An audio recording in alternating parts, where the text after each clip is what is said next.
on the couch. I put that there. I just wash the rip. Got your coffee? I was in there using the ATM, so I was like, I might as well. Where you live? I live in Tennessee now, but my family house is in Washington Shores, behind the Popeyes. Oh, so you just here visiting? Mm-hmm. Oh, that's nice. That is nice. My mom lives behind that area, Washington, behind the Washington, by the Popeyes. We're the first house on the corner. She live on Lennox. Okay, so she's the street behind me. Yeah, she live on I'm Lennox. the first house on the corner of Raleigh. Oh. Across from that sewer tank situation. Oh, sewer tank situation? Sewer tank, because you know where they have it fenced up before they put the two houses up. Oh. So there's like a sewer tank right there that fills up with water and it goes back down. Oh, okay. I didn't know. Yeah. Been there 23 years? Yeah, 23. That's nice. What kind of work you do? I work in the health field. I work patient access. I collect insurance information, verify it and stuff.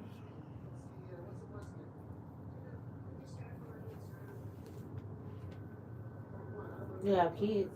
No. Lucky you. But I got 12 godkids, so they keep me busy. I don't have no kids yet, but I got 12 godkids, and you can't tell them they're not my kids. That's you looking for war then.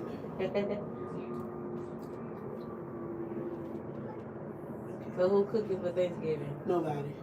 I ain't cooking either. We usually the house everybody comes to because we'll have like 3 to 4 turkeys done differently. We'll have chicken, ribs. Whoever don't eat meat will have fish, shrimp or whatever. 2 different potato salad. 2 different dressings. Yeah, we have the whole shebang. Yeah, I'm not eating, cooking absolutely nothing.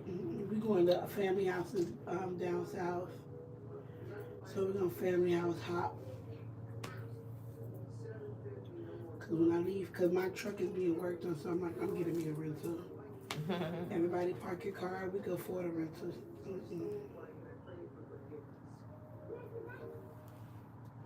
Something major wrong with it? No. Oh, okay. I just drove it from Tennessee to here. I just want somebody to look at it real quick for me before I get back on the road because I don't know nobody up there. I think it's always better to go out of town in your own vehicle. Just in case something go wrong. You're right. But I know more mechanics here than I do up there. I don't know nobody. I got to ask people, you know a good mechanic? No, I don't know nobody. Okay, don't worry about it. If she stopped on me on the side of the road, roadside assistance, then I'll call the insurance, come get her.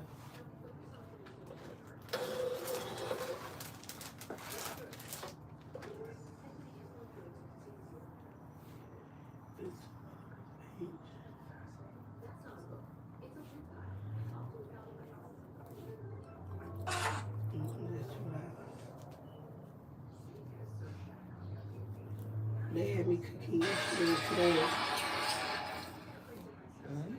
Yesterday I made, the day before I did this. Chicken and broccoli Alfredo. I love Alfredo. I gotta make a dish for my friend's house. We're going to tomorrow in Portiana. I don't have to make a dish, but I don't want to go empty-handed. It's good to bring a dish. Yeah. Don't be like us, because I'm going empty-handed. I don't care. Yeah, I ain't gonna go nowhere empty-handed. You know me, I'm picky too, like eating from everybody and stuff like that. But they real clean, her mom and stuff. They house spotless. I'm talking about real clean. But it's just you.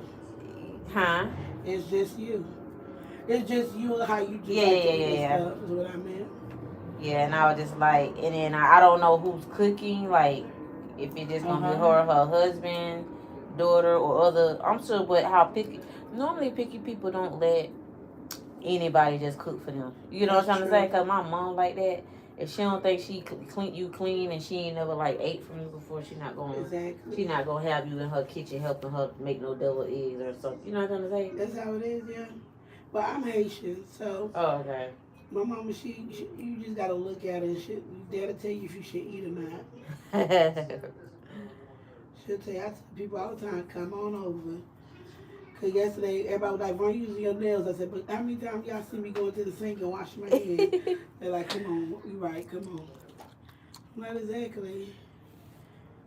Yeah, my kid's auntie was like that before when I first met her. I was like, ooh, I thought me and her would go get along. I was like, this lady mean, cause she from the island. I was like, ooh, this lady mean, and she really wasn't. And I was more shocked that she ate my food, and she kept going in there for seconds. I was like, ooh, okay. There you go. Got her. You know what I'm saying? That's how you do it. They don't eat from nobody, especially those other people. I was like, you just gotta put it down and then ask who make it, and that's it. No, she knew that I made it. She saw me when I was cooking or whatever. I think no, she wasn't in there, but she knew that I was cooking. But I was just surprised that she ate it, because you know how picky island people is. They not gonna eat from you. And I was like, oh, she ate my food, and she went and got some more. I was like, oh, you good? Yeah, because normally they don't eat from nobody. And I got 50 people in my family, but don't let my little sister, if she don't see you cook, she'll be over there looking at the food. She don't smell it. I tell people don't smell food, because if it smells bad and tastes good, you just missed out on it. I think that they're mostly smelling. You know how like you can smell the meat, because I do that too. Like, you know how sometimes you can smell, like, say for instance, if someone's cooking some chicken thighs, right? And you know when they don't clean the back and they don't get in between and then get all that nasty stuff out, you can smell it. Like, you can smell if the chicken is clean. See, in the fat and stuff, like, because I normally take like the skin and the fat off my chicken, and some people don't. I think that's what they be going for, the smell, to see if they can smell that, because some people, like restaurants and stuff, they'll when they cook, when they cook, it might smell good, but I mostly be going by how the meat look. Like, if it don't, it might could smell good, but if the meat, if I get, like I said, if it's like an oxtail, they got a bunch of fat on it and all kind of stuff on it, I'm gonna think, okay, you didn't clean it. You get what I'm trying to say? Gotcha. But some people don't trim the fat off their oxtails. Some people keep it on, you know. That's me. I ain't gonna lie. I don't. But then you can tell that I cleaned it, because it's barely hanging on to the meat itself. Yeah, and you know, like I tell people, you don't know. Well, they don't see how people prepare their meat, but I'm like, if the meat look white looking, then you know it's clean, because that's how I clean my meat, like with lime and vinegar, and then I get the fresh squeezed lemon and I go through it and go over back and forth. But I also look at my meat too. You know, because meat have tapeworms. Especially pork. Like, I'm very particular with pork. Very particular. If, like, when I go, because on my way going up, I'll purchase meat, put it in my cooler and take it up. As soon as I touch down, because it only takes me 9 hours to get back to Tennessee. As soon as I touch down, I'm taking off my jacket, whatever clothes I got on, and I'm just prepping all my meat. Put them all in a Ziploc bag. But pork be the last thing I do, because I do vinegar, salt, lime, that too. Let it sit there, rinse it off, and do it all over again. And then I marinate it and then put it in the refrigerator. Yep, that's how I do mine. Baby, I do not play with it. Sometimes it depends on the particular meat, because some meat be real dirty. I might boil it a little bit. I put hot water over it, yes. I might boil it, because I know some Haitians, they boil their meat, put a little salt in there and vinegar, and they boil it a little bit. And then I go through it and clean it again. It just depends, because that's me and pork. Pork is one of them. I have to. And you have to make sure you take the membrane too off the ribs in the back. But some people don't take theirs off. I do. Once I learned about that, I think like 4 or 5 years ago, I started doing it. Because I didn't know. Because my household, we don't eat ribs like that. But we'll kill some fried pork. Yeah, grill. Yes. Yeah, I learned how to make that from one of my Haitian friends. But I used to tear that grill up, boy. Man, I don't eat a lot of. And I tell people, don't make it every week. I say do it once a month. But I say after you eat it, just detox yourself, please. Because too much of that. Even though you cook it, you fry it, It's like, where do these things live? Like, you don't fry, they clean and everything. I'm very particular. My best friend, I have meat in my freezer now just sitting up in Ziploc bag. I be pulling stuff like, what is this? Okay, I'll do this today. Yeah. Even with like some restaurants you go to, I won't even eat the plate if the pickles not right. Cause I'm like, if you done mess the pickles up. I ain't gonna lie to you, I don't really do Haitian restaurants. I'll probably do one or two. We have my grandma repast at one. I'll do that one. But we cook so much at home. Today? No. Oh, I was gonna say like 2 years ago. Oh, okay. I said, wow, there's a lot going on. Even that, girl, my grandma passed, we still was moving around doing stuff. To us, it's a celebration of life. We don't. Some people mourn it. We didn't mourn. Hi. And I was responsible over everything of my grandma. I was her beneficiary and her proxy. So my family knew not to mess with me. Because I'm cuckoo for Cocoa Pops. So when you're left as the beneficiary, right? Like say for instance, if you're left to be the beneficiary and your grandma left for you something for another family member, are you supposed to? It's like she's making you responsible to give it to them. Responsible to give it to them. So like, what happens if they don't give it to them? It depends. If you got a will, it is written in the will to give it to them, then you have to. Like with my grandma's life insurance policy, it was me and my mama, but I was primary, so if I wasn't available, my mom would take care. They'll give it to the next person. Yes. It'll just trickle down on whatever the life policy says. But with her policy, I was primary, and the way it was split was 50-50. So I had to be in town to take care of everything. Like, I was taking care of things when I was up in North Dakota. I was handling the stuff over the phone, giving pictures and everything else. Calling the insurance people. Heck, her dental company called me yesterday. I said, my grandma been dead 2 years. Please stop calling me. Yeah, they don't care. They want their money. I had one company. They sent me something. I put RIP Granny, and I put the address and the lot number she's at, so they could get the correct address to mail it to. Oh, okay. Girl, I'm silly like that. I am silly. Yeah, so they can leave you alone. That's how you do it. Baby, and I put return to sender, RIP Granny. I built a headstone and everything.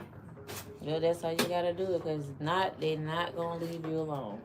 The good thing for her, she didn't have much bills. These are like doctors. I'm like, I called you guys and told she was dead.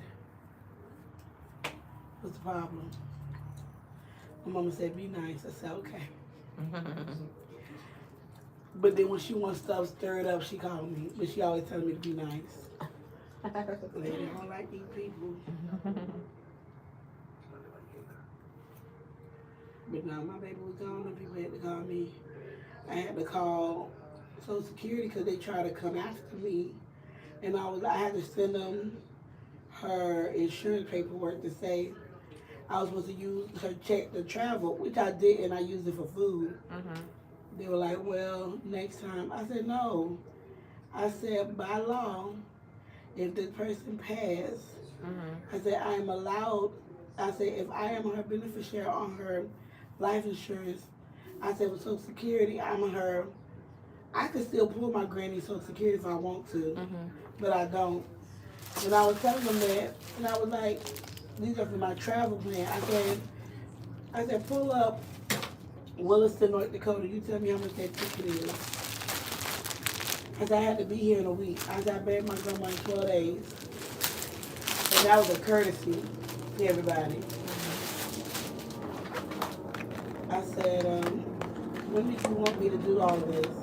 I said, sir, my ticket $1,500. I said, so the little $800 you was giving her didn't do nothing. When people try to fight, I said, okay. So they was monitoring you. So what you have to do is, like, when you get it, you have to take it out, and then you spin it that way. Yep. Oh yeah, I took it out completely. Because if the way that they're knowing what you're spending with is because they're monitoring the account, like you using the card and just swiping. Pretty much, they were saying since she was deceased, I wasn't supposed to use it at all. So I showed them the plane ticket. I showed them the life insurance policy. They sent it that way. Now I need to get what is called a medical power of attorney. But why you weren't supposed to use it? You not so you don't get the survivor benefits? That's what they were saying. But you know they don't do their research. You gotta call. It's almost like you have to fight for what's yours.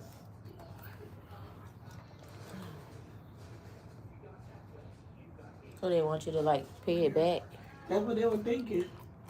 But when I told her she went to go looking through the files, she's like, "Oh yeah, you are on here. Oh, sorry, it was a clinical error." I said, "Okay." I would have sued her for emotional distress. Baby, I was having such a good time seeing my family. I wasn't stressing the people. I wasn't studying those people. Because I was still dealing with my grandma passing anyway. So that was my baby. That was my partner in crime. Had a good old time.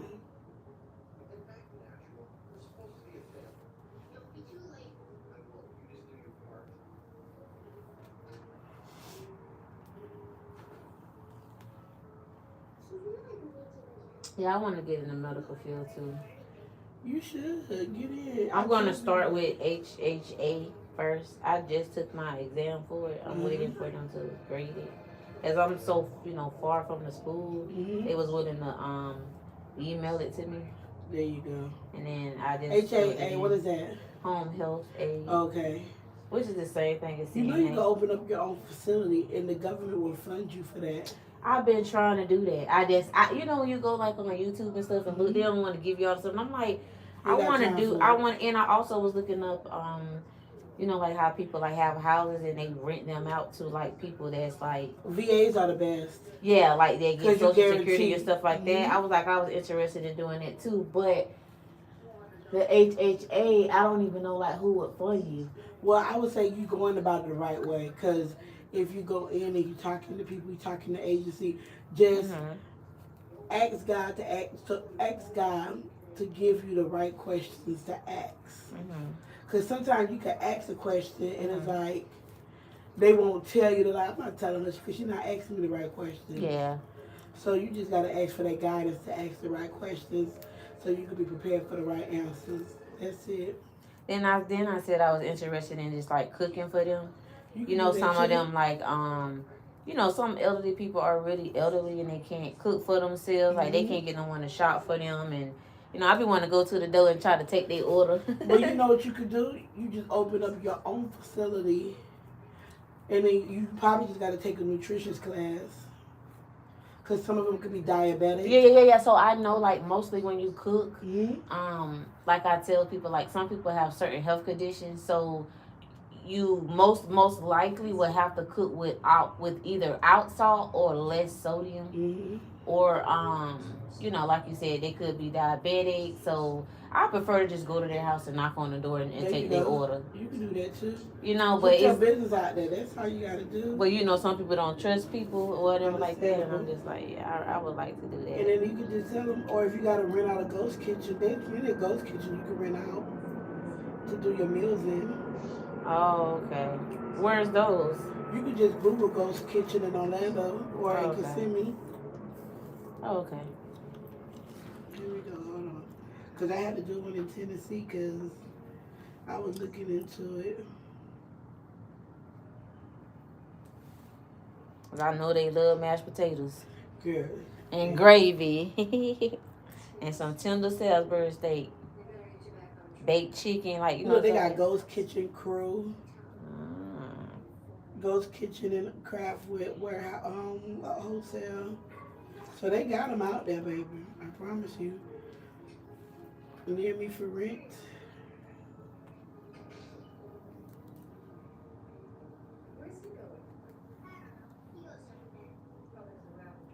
Kitchen in Kissimmee.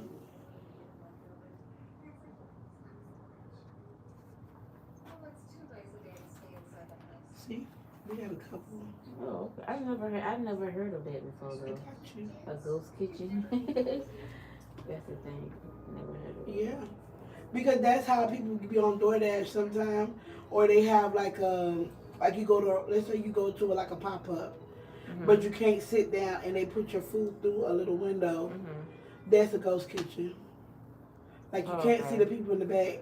You just put your order in. Oh, that thing they got in Orlando? I had did some like DoorDashes and I saw it. I didn't know what it was. I was like, what is this? Yep. And some of them only do pickup.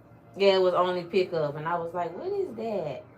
Oh, I didn't know that. So they renting out the space. Oh, okay. That's the thing because I don't really get out much. I'm a homebody, so I don't drink and I don't smoke. I don't party, don't club. Who the good old Orlando, Kissimmee, Miami don't owe me nothing. When I left here 13 years ago, I said, y'all don't owe me nothing. I had a ball. I used to work at the Walgreens CPO on John Young and Sand Lake. I worked at IKEA, and then I went to the health department. In Orlando? Okay. You worked at the birth certificate part? No, I worked inside the bigger building, well, across from tuberculosis. I did pharmacy. Oh, pharmacy. Oh, okay, that's good. I worked in the pharmacy department, so everybody used to come in. In Orlando, right? The one on Central. I have a friend there. He does the HIV testing. I knew a couple of them. He worked from there. He dark skinned. His name Mike. Oh, I don't know. I ain't been there 13 years. So if he came after 13 years, maybe I don't know them people. Yeah, he been there for a while, but he do that. He do the HIV testing. Only person I know is that big, heavy-set, bald-headed, bright-skinned man. He probably upstairs. I don't even know his name. He's an older gentleman. Okay. He was the one that if the guys needed like a Magnum condom, you had to go to him. Oh Lord! To make sure like you wasn't. Oh, they really, fit. They can fit. Oh. Make sure you wasn't wasting it, because you know you could go to the window and ask for the condom. Yeah. But if you wanted bigger ones, and that older black lady wasn't sitting out there, if she didn't have them, she'd send you upstairs to go get them. You right, because I be thinking about that too. I was like, what if some people come and then they don't be the size. They don't be the size, like, and then they're gonna blame it on you. Baby, I tell my boys I got 5 boys, 7 girls. So once their mama said they taking showers and they shower a little longer, I say, hey, feel yourself. Oh, that's what they do when they take Oh, Lord. They having a good old time. They finding out some stuff. She said, I don't know why you taking a shot. I said, girl, I know. Put them on the phone. Yeah. I say, go down to the health department. I said, don't be embarrassed. Go there and ask them for a package, and they'll give it to you. She like, but Mom, I said, They don't want to have them conversations with their mom. Nope. But I keep it so real with them. Like my goddaughter, she came out to me saying she was gay before she came out to her mama. And I was like, do you want to talk to your mama? And she was like, no, I'm going to tell her. I was like, okay, you let me know. I said, anybody messing with you? I went up to the school acting up. She's like, Mom, ain't nobody messing with me. I'm okay. Nobody picking. I said, you sure? She's like, yes. I said, all right. But she's 22 now, so honey. She be out there. I said, oh, young man, come here. She be like, Mom. I said, let's go to Victoria's Secret. Oh, yeah, I need some body spray. I said, no. I get no panties. She talk about, no, I don't want no draws from them. I said, girl, come on. So I be messing with my baby. But that's my baby. She be checking my locations and stuff. Where you at? I said, why? She said, because you're not at home. I said, girl, quit being nosy. I'm being grown. But those my babies, though.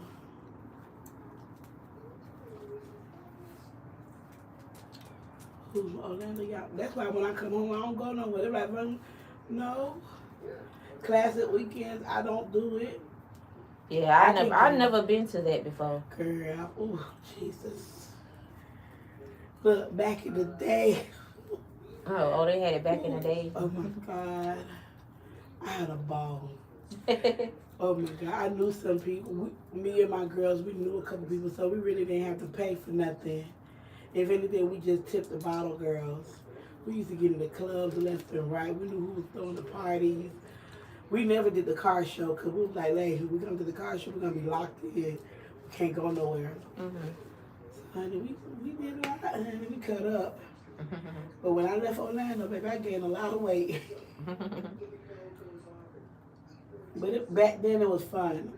It was a place. It was something to do. Mm-hmm. It wasn't all this shooting and police blocking off and they acting stupid. Mm-hmm. Yeah, it was nothing like that. You can actually go out and don't have to worry about not coming back home. Mm-hmm. So I had a good time. Yeah, I ain't never been to nothing like that. I don't really like the crowd thing. Understandable. Yeah, I don't like crowds. It's okay. Girl, I don't like it now. Baby, okay, so I work in Tennessee. I don't have no family, no friends. I got a couple of associates. It's because they work with me and I know them. Mm-hmm. Or if it's a guy who I'm talking to, that's about it. But Okay. But to say I go out, no. My best friend lives in Augusta, so she's 5 hours. So we'll meet up in Atlanta and we'll do stuff together. Other than that, I always wanted to go to Georgia. I say go. Get you a flight. It's only $70. Because I have my kids, so Take them with you. Y'all can do Coca-Cola. You said a flight like a plane? Yeah. I ain't never been on a plane before. So take a train. I'm scared. Take a bus. Okay. My mama take a bus all the time to come see me. That lady said she's not taking a plane no time soon because they keep falling. And my mama a traveler. And they're not making it mandatory for them to check the plane. Because I was just like, the one with the, what is it, UPS plane? Uh-huh. Yeah, I feel like if they would have checked it before it lifted off, I think they should do a dummy test before they let the plane go up in the air. Like, put some, It costs too much. They ain't gonna do it. Oh, it does? It costs too much. It's fuel. Oh, okay. That's why they're not gonna do it. All they're gonna do is keep scanning it and take other precautions. But my mama a traveler. Okay, so how many kids you have? 3. Perfect. My mama had my aunt, me, my brother, and she was pregnant with another one. My mama, every summer, she made sure with her tax money, she put a couple, but see, back then it was a little cheaper, but you still could get it cheap now. She put a little money to the side. But we used to take bus rides. We'll get on the Greyhound. She'll have like a cooler bag or a bag itself. We'll have chips, juice, sandwiches. That'll last us for like a day or two. And then after that, we'll probably get some hot food. But that's how she did with us. She traveled.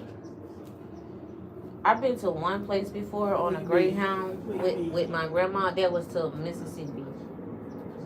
And they had the best, I remember that food still to this day. It was an all-you-can-eat buffet. It had collard greens, mustard green, every kind of cornbread, muffins. It was so good. Like, and they had when you have the okra and the tomatoes and the what is it, like a stew with the tomatoes and okra and corn. It's called okra stew. It was okra stew. So good. It was so good. They don't have things like that down here. No, you have to find it, or you got to find some, or you got to go to the country. The country will be a popka. So when my mom first got married and she went to South Carolina, we went to visit her, to get to know his family. So we went there for like 6 months. And boy, it was so country. Like, we would have to walk through the woods to get to the open field and the cows and everything just to make it to the road to get to the bus stop because it's in the country. That'd be my mama's favorite place. It was on a dirt road. Oh my God! And then the stores, like, they were made like out of houses, like from back in the day, like houses, and it looked just like how you would see it like in those like movies, old town movies. Yeah, and they had like the. Her husband dad would get something called bloody sausage. Oh yeah, the little thin piece, and they got this thin piece of meat with cheese and crackers that they love to eat. Yeah, that's called hog head. Wait, hog head? Baby, spice something. I know what you're talking about. The hog head cheese is it's hog head cheese. Liver cheese is the one with the white thing around it. I hated that. I lived in Rock Hill, South Carolina. You probably talking about Orangeburg or Columbia. Dang, I don't even know what. I know it was very country, I could tell you that. His mom had a farm in the back of her house. So she had cows, pigs, and a donkey named Charlie. It was a lot. It was a lot going on back there. Take a trip. I tell people, even if it's once a year, take a trip. Because by my mama being a traveler, and she took us everywhere, baby, I became a traveler. When I left Orlando, I traveled so much. It was ridiculous. Like, girl, you ever gonna stay home? No. No. And I always I made sure my Orlando trip was 4 times a year. And then after that, me and my mom, we did I had her travel from Florida to Maryland, and I traveled from North Dakota to Maryland. We met together, got a rental, went to Maryland, Delaware, and Pennsylvania in 5 days. Oh, wow. You drove? We drove through there. Oh, God. When I got to Maryland, we started driving. Girl, yeah. I get on them people's roads. So you like to drive? I don't like to drive. I have to drive. That's it. Because I drove I used to drive from North Dakota to Florida as a 2-day drive. Baby. Sometimes it was just cheaper that way. Because I wasn't going to pay no $800 flight ticket. You fine. Listen, I know my hair. Ain't nothing wrong with it. Yeah. I would blow dry. I had a date yesterday. He's like, what you do? I said, blow dry in this thick mess. You had what? A date? Yeah. Okay. Exes that I be going on dates with. I just want to go have drinks with you. I said, come on. Knowing darn well I don't drink no more. I'm just going for the food. That's it. Oh, that's right. Then I just want to take you. Come on. Because, talking about, well, I'll come pick you up. You ain't finna kidnap me, sir. I'm going to drive my own car. Oh, you drove? Yes. Well, you ain't got to drive? No, sir. I know you. You was not finna have me in any uncompromised positions. No. And at the end of the night, I'm going to say, have a good one.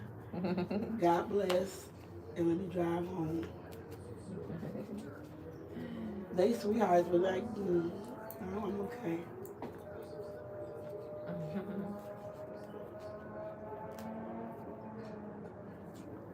Have you been with have any of them been a narcissist? Oh yeah. But see, I'm one of those. I might pretend like I don't ask questions or I don't understand. I'm gonna act like that, but then I'm gonna get in your tail because I'm gonna ask you them questions again. So they'll hate to see me coming. I am a Libra. I will ask you questions, and you ain't gotta say nothing to me. Yeah, they gotta stick with the lie, baby. That's why I'm not good at lying, because anything I gotta remember, and I gotta stick with it, and I'm like, no, that ain't even gonna work. It's not gonna work with me at all. I can't lie.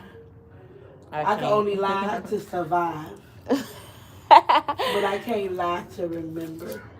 I'm like, it's not good at lying. I tell people, do you know how much you gotta go through once you tell a lie? Like, come on, just be honest. Like, the person either can accept it, deal with it, or whatever the situation gonna be, but I just can't, like.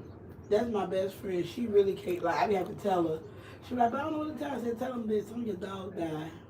And you weren't able to make it. I said, you know, white people love their dog, girl. Just say the dog died. Yeah, people that's mostly honest all the time, they feel like this guilty thing, like, in their stomach. Like, oh, my, like, you get like, knots. Like, oh, I lied. Like, you know what I'm trying to say? You feel bad about it. Like, that's how I am. That's like, I like, girl, no. I said, anything to get you out of a jam, I'm that girl. If you want to get out of a jam, call me.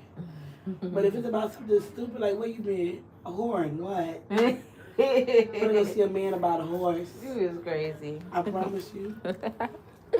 I am that honest. Don't ask me no question you don't want to know about. You funny. Like, he texted me this morning, oh, how was your night? I said, peaceful. Now, if you ask me what I did last night, I drove around and I went home and went to sleep. That's it. But if you ask me how was my night, I'm going to tell you. If you ask me what I did, if I'm going to be a smart mouth, I'll be a smart mouth.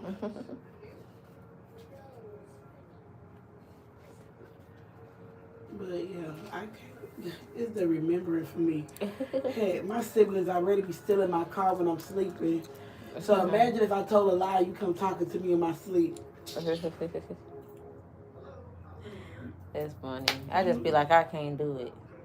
And then if you're dealing with a narcissistic person, they're gonna say, "No, I did it. I ain't say that." And you remember, you remember what they said, exactly. and they gonna try to make you look like you I just recorded some conversation. Such a lie. I said, remember when you said this to me?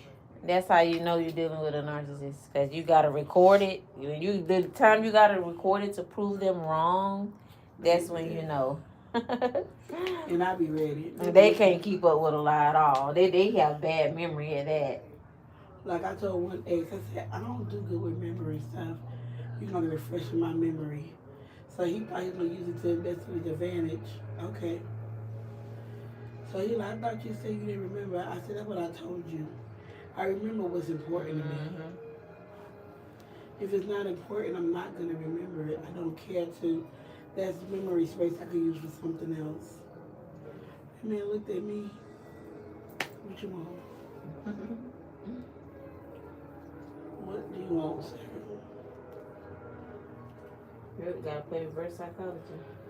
You gonna have to.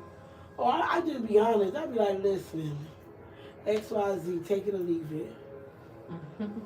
Like one dude I was talking to up in Tennessee, he think it's gonna be something when I get back, but it's not. You telling me XYZ about your baby moms and the living situation and your people's backing it up.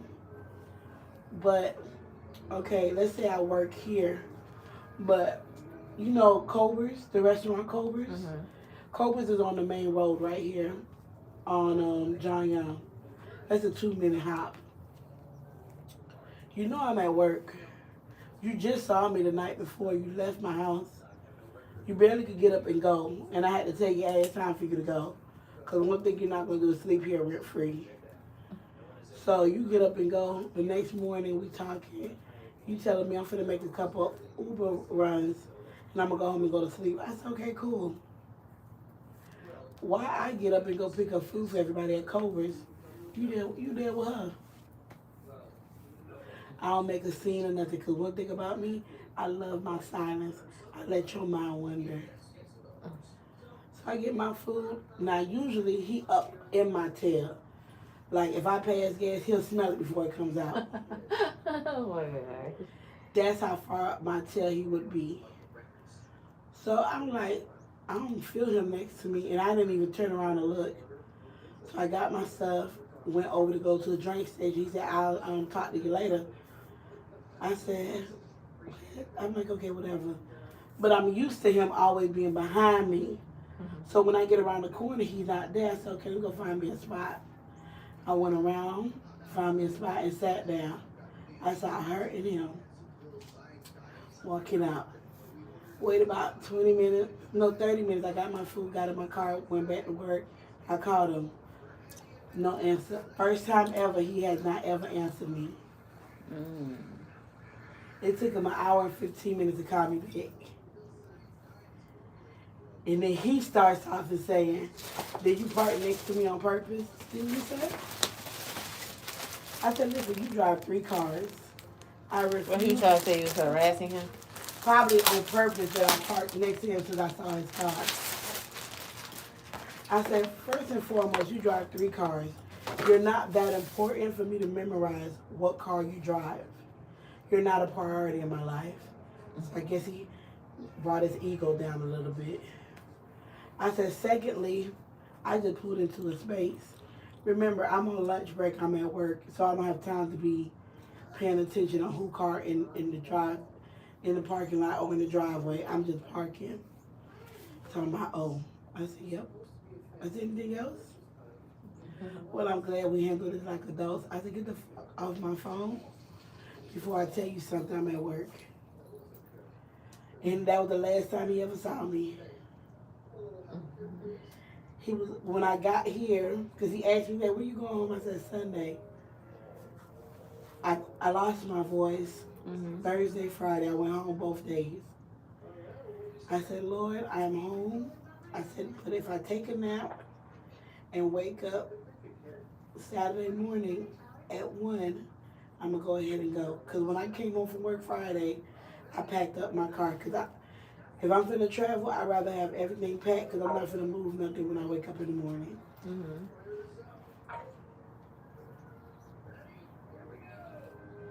Is there money in that account? I think so. Yeah.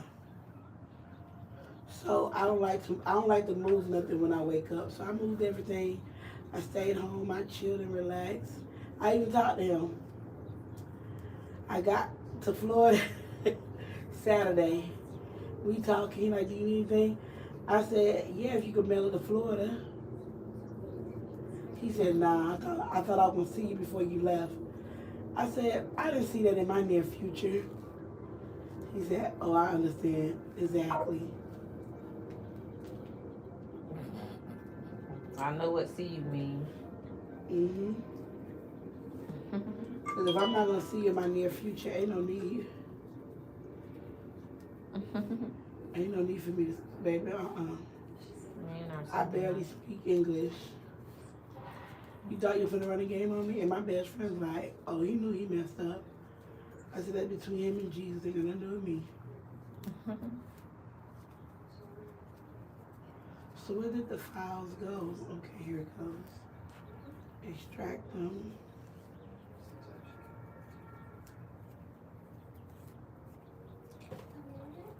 But I don't pay him no attention.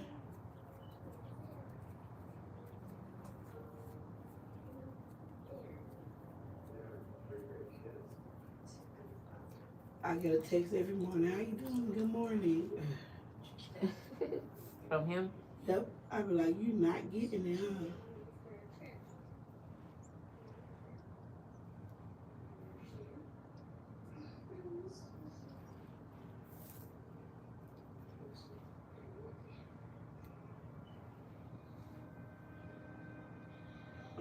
Pictures ain't come out too good, but okay.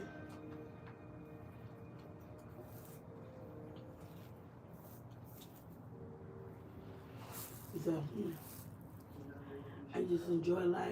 I let the lie catch up with people. Yep. That's how you gotta do it. I tell people done in the dark will come light. So guess what? You lied to me and your situation came out to light. And the crazy part is, Cobra's just open over there, and we had a conversation about Cobras. He was asking me different questions and what would I order and stuff. Why would you ask me that question? You took someone else. You took the mother of your child with somebody else. Like, yeah, we got to go over there one day. Okay. That's why I don't get my hopes up no more. Damn if you do, damn if you don't.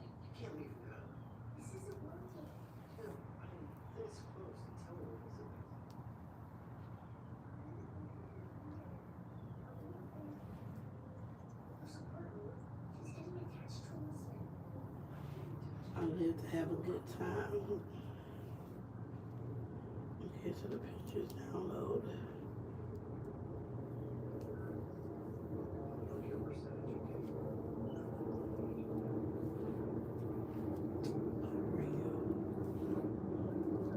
So is Augusta nice? To her, I think it is. I've been to Augusta. It don't. It's very country. It's country, but it's not too bad.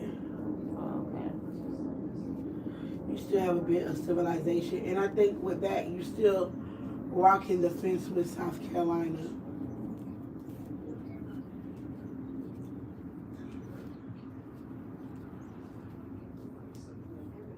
Because when I lived in South Carolina, me and my best friend, we used to meet up in, what is it called? We used to meet up in Columbia because she lived in Augusta and I lived in Rock Hill. So we used to link up.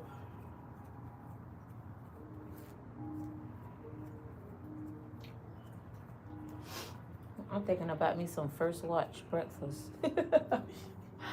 I had just tried it for the first time last week, and I said, ooh, these people could cook. First Watch, what is that? It's a breakfast place. They food good. I said, ooh, okay. They can cook the grits right. They got the Bob, what is it? The Bob, what is it called? Bob meal grits. Mm-hmm. They're my favorite grits. They have them, they bacon be so crispy. They got the best bacon. Like, they got the real bacon. Like how I cook my bacon. I was like, oh, okay. I put my bacon in the oven. To me, that's the only way to make it, but some people put it in theirs in the microwave. Most people I know cook it on top of the stove with grease, and I just be like, there is no way I'm finna eat that grease with grease. No. And the bacon be shriveled up, curled up. I like mine to be flat, long, crispy. You ever had Kiki's? Yes. Man, I love me some Kiki's. There's one right here across the street. Down the street. I had them before. But I don't think they got the best breakfast. They don't have grits. See, I don't be looking for grits. Because I know how I like mine cooked. I don't like that gritty taste to it. And that's why you got to try from First Watch. Like, they cook their grits how I would cook my grits. Okay. And I know how to cook, so. Doesn't mean I'm about to go bunkers. But everybody can't cook grits right. Either be too watery or too thick. You know, just like my oatmeal, I like it a certain way. Like, it got to be a certain way. See, my oatmeal got to be Haitian thick. I'm sorry. I'm about to tell my mama, say, you want me to make your oatmeal? I'm like, please. Yeah, I like mine a certain way. I'm just so picky. And I don't want the bacon too black, too dark, too... Oh, no. Mine got to be... It got to look like it's... I like it golden. It got to be burnt. I got to make sure that pork cook. No, mine's be good. It be golden and it be real crispy. And then I drain the oil off. Let it sit. Yeah, I love me a little fat on, baby. Make that extra crispy, please, and thank you. I need to be able to snap it with my fingers. But you know that thick cut bacon where you would put in the oven and then it would have the bubbles on the edges? Like, I like that bacon too. See, when I do bacon, I put a little bit of brown sugar and red pepper flakes on top. But they have that at First Watch too. It's called $1 Million Bacon. It got brown sugar and black pepper on it. I never tried it, but I know they have that. I say make it at home first, see if you like it. Cause some people they don't like that sweet on their bacon, but I'm like, I'm a sweet savory girl, so I would love that. No, I never tried it.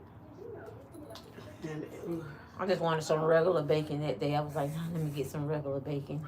Like, what if I don't like the bacon? Yeah.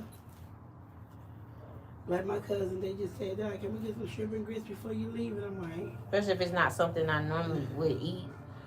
I was just like, nah, let me don't want to experiment today. Yeah, I didn't want to do that today. So I was like, no, I'm going to just do the regulars. Gotcha. I think tonight was a wing house. The eggs is seasoned. At first house, the eggs is seasoned. I'm talking about they put the cheese on it. It's seasoned. The bacon, everything is just perfect. Like I had a muffin. They got organic blueberry muffins. Ooh, that muffin was so good. I ain't never had no muffin that good before in my life. Really? Some stuff that's organic, I feel like that was a real blueberry muffin. That's what it is. They put fresh real ingredients. They say they make it fresh daily at the shop, at the restaurant. And I normally like the muffins from like Sam's or something, but when I tasted that one, because it was small and it was like as soon as you put your finger on it, it just melt like it was just good. And I was like, oh my God, like what they put in this muffin? It was so good. Ooh, Jesus. So yeah, let me stay away from First Watch. You'll get in trouble with them, huh? Yes, honey. I'm a breakfast person. But I don't cook breakfast no more because I'm an early bird and my kids, they don't be wanting to get up. So I stopped cooking breakfast. Oh, baby. Because I'm more of a get up and make you breakfast early in the morning. Before you get up. School. Yeah, get up. You know, just even like on the weekend, like try to make them breakfast. These kids don't want to get up. They do not want to get up. It's their day off. It's the weekend. No, even just regular, they just don't want to. Like, look, Mom, just make them some breakfast burrito. They'll eat like a pancake or something simple, pancake or sausage and eggs or something like that. Yeah, but you trying to do the hash. Well, if I do like some fried fish and grits, they'll eat that. You know, fried fish and grits. But like if I'm trying to make a full course breakfast, like, well, I want to put a buffet on the table, like with eggs and strawberries and you know, everything. Like, Mom, you doing too much. Yeah, they. My son will probably say, he wants some cereal. Oh, that'll piss me off. That'll piss me off to the 10th. He's very picky though with food. My son, he's very picky. Ooh, I had one. He love them ramen noodles though. The cheese ones. Why they? The cheese ones too. I have to go to like Publix and get them. They're the only ones I see that have it. The cheese ramen noodles in the back. He loved them. They favorite. My niece, I said I made some chicken and broccoli Alfredo. Can I get some noodles? I said, girl, get the noodles out my face. Yeah, he like when I make like chili. So sometimes I'll make chili and I'll get some spaghetti noodles separate and then I'll top the, you know how they do it, like steak and shake. Top it off with the chili. That's their favorite. They'll eat that for like 2 days. They love that. Jesus. When I make that and I put like sour cream and cheese and green onions, and my daughter, my oldest, she like onions.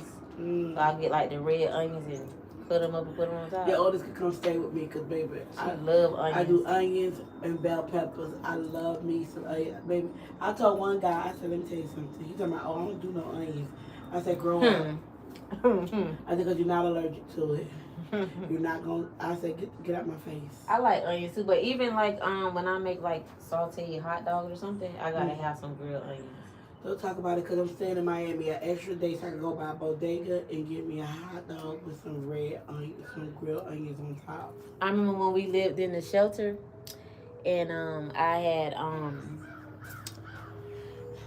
they normally don't be having stuff for people because we just left the shelter in August. No, they just had you go through the pantry. Because I used to live in one a couple years ago. They did have a pantry, but they only had canned goods. So they'll send you the places. They'll tell you who's having. No, the one we went to is right down the street, like from where we at now. They had a little thing in the kitchen where it's just canned goods.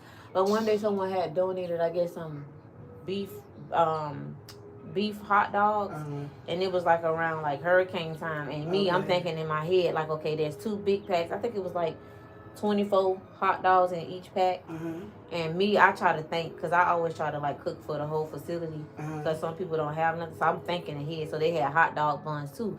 So I was thinking, we either just gonna eat hot dogs, everybody gonna eat hot dogs, or I'm gonna put something together. So the staff, hot dog, baked beans, so rice. The staff trusted me because they know that I know how to cook and stuff. So I would say, well, can I go in the pantry and see like what canned goods y'all have, whatever, because I want to see if they had some pork and beans, right?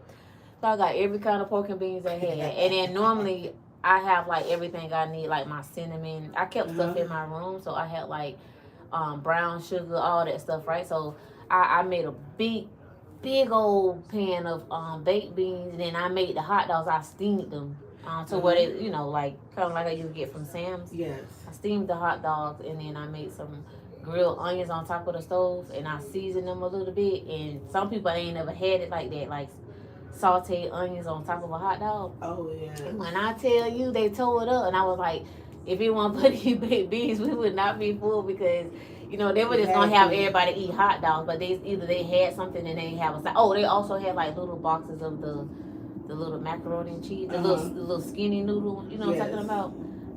So like the Kraft. Yeah, the Kraft one. So I had got some of them. They had some Kraft and then some other brand, I don't know, but I combined them together. And then I just added my own little stuff to it, because I had cheese too, shredded cheese and heavy, all that, whatever. I mixed it up, and I made a pan of that, and I fed the whole facility. That's how I did it. And that's what, when I had left that shelter, they was crying. I was like, oh, like you never know, like you would touch a person or something like that. You would never know like how a person feel about you, because I'm just thinking like, okay, we all in the shelter. We all here for a reason. We all here for a reason, but I didn't look at it like that. Like, I did notice, like, they would knock on my door a lot. Like, when I'm gone, they calling me, like, where you at, But when it was time for me to leave, like, even the staff, like, and I was like, wow, like, it was kind of crazy. But we ended up going to that same shelter again for the second time, because we was homeless for like over a year. And it was a real bad situation. Like, we was sleeping in the car. Girl, first, you gotta do what you gotta do. Yeah, I had to do what I had to do, because I couldn't do hair. So I was like, no, I'm tired of paying for a hotel every night. I'm finna just do DoorDash, keep doing DoorDash till my money bill. So, because I wanted to go to a specific hotel, because I don't, you know. I understand, because some hotels are not clean, you know. Because if you get to a Pacific hotel, you got to make sure you got at least 5 clients. Yeah, so I had to get a specific hotel because you know, like some people too, they don't like to come to any hotel. Like if and you should have just got a job at a hotel part time. I did try to, but they weren't hiring the one that I was at. Okay. I don't see why, but yeah. So I had did that. So I had to get my money like together to get a hotel for a week, and that hotel was like I think I paid like $500 for it. And but we was ended up being there for a week. Then I was able to get like some clients while I was there, and then you know sometimes it gets slow, and then it just back and forth. Then we was at one hotel for like 7 months, and then I ended up going back to the same shelter again. Because I built a good relationship with the staff. They let us come back again, and then we ended up from there to here. Maybe you just do what you gotta do. And that's why I be trying to tell people, like, going through certain things in life should teach you how to be more financially responsible with your money. And also, it teaches you, too, to not depend on a man. That, too. Or anyone at that matter, because sometimes other people be like, I got you, and they come up missing. Baby, just tell me you ain't got it, and I'm okay with that. You don't have to go missing. I learned a lot from being in my situation and knowing that you don't have nobody, especially when you have to sleep in the car with your kids, and it was bad. Like, I had this cooler thing in the back of my trunk, and I would have it organized, like, with my kids' drinks, and it would have ice on it, snacks. Like, they want something to drink, I would get out, get the drinks and stuff like that. Their clothes would be folded clean. Like, we had all our stuff in the store. We would have to go back and forth to the stores. It was bad. So, yeah, we got through it, though. So it was a season you had to go through. Yeah. So I just be telling people, like, you have to learn from your situation, and you do. Try to be better, because it was not a good thing living in the shelter, I tell you that much. It's not, but you learn from it. You see a lot of things. Because I know the one I lived in, I would say I was a little bit more privileged, only because it was more so way up north in North Dakota. It was a women's shelter, but they had women and kids. So every week they gave somebody like a duty to do, even though I worked. So what landed me in the shelter was I came back home, but I wasn't making the money I was making like I was up there. So what I ended up having to do was, my homegirl told me about a job. I did the job. She got me in. Cool. I think the second day I was there, she really showed herself. Don't know why. And I just wasn't feeling it. I was like, okay. So after 3 days of being there, I have not ever seen a shelter. I started looking up women's shelter. I went on my lunch break, talked to the lady. She's like, you got to do a P test. And I'm like, that's fine. Went and did a test. She like, when can you be here? I said, I could be here tomorrow after work. Now, after she started showing herself, I started taking stuff downstairs every day. You said showing herself, like showing herself, her true colors? Her true colors. Oh, okay. I started taking stuff down to my car that night when we came back, because there was an incident her son got into, and we had to drive to Utah. Drove to Utah, came back, and we came back. I got home. I had to go to Walmart to do something, so I got her a thank you card. But that was after she showed herself while we were driving. I said, okay, cool, whatever. I ain't worrying about it. I got home. I did everything. I did X, Y, Z. Because she go to work before me, I go to work after her. I took the sheets off the bed and everything else, because I already had my escape plan. I went to work. After work, I went to the laundromat. When I came, it's like her chair was facing, like, this is the back of the chair. She was sitting like how I was sitting, how I'm sitting now, and then I came to the door. Well, where you been? I said, I left my mother in Florida. And she's like, where are the sheets from my bed? I said, they're right here. I went to go wash them. But I got. She said it like that? I said, your sheets are right here, baby.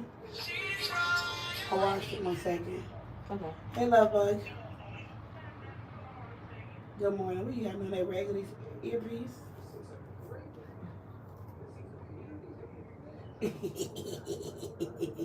How you been doing?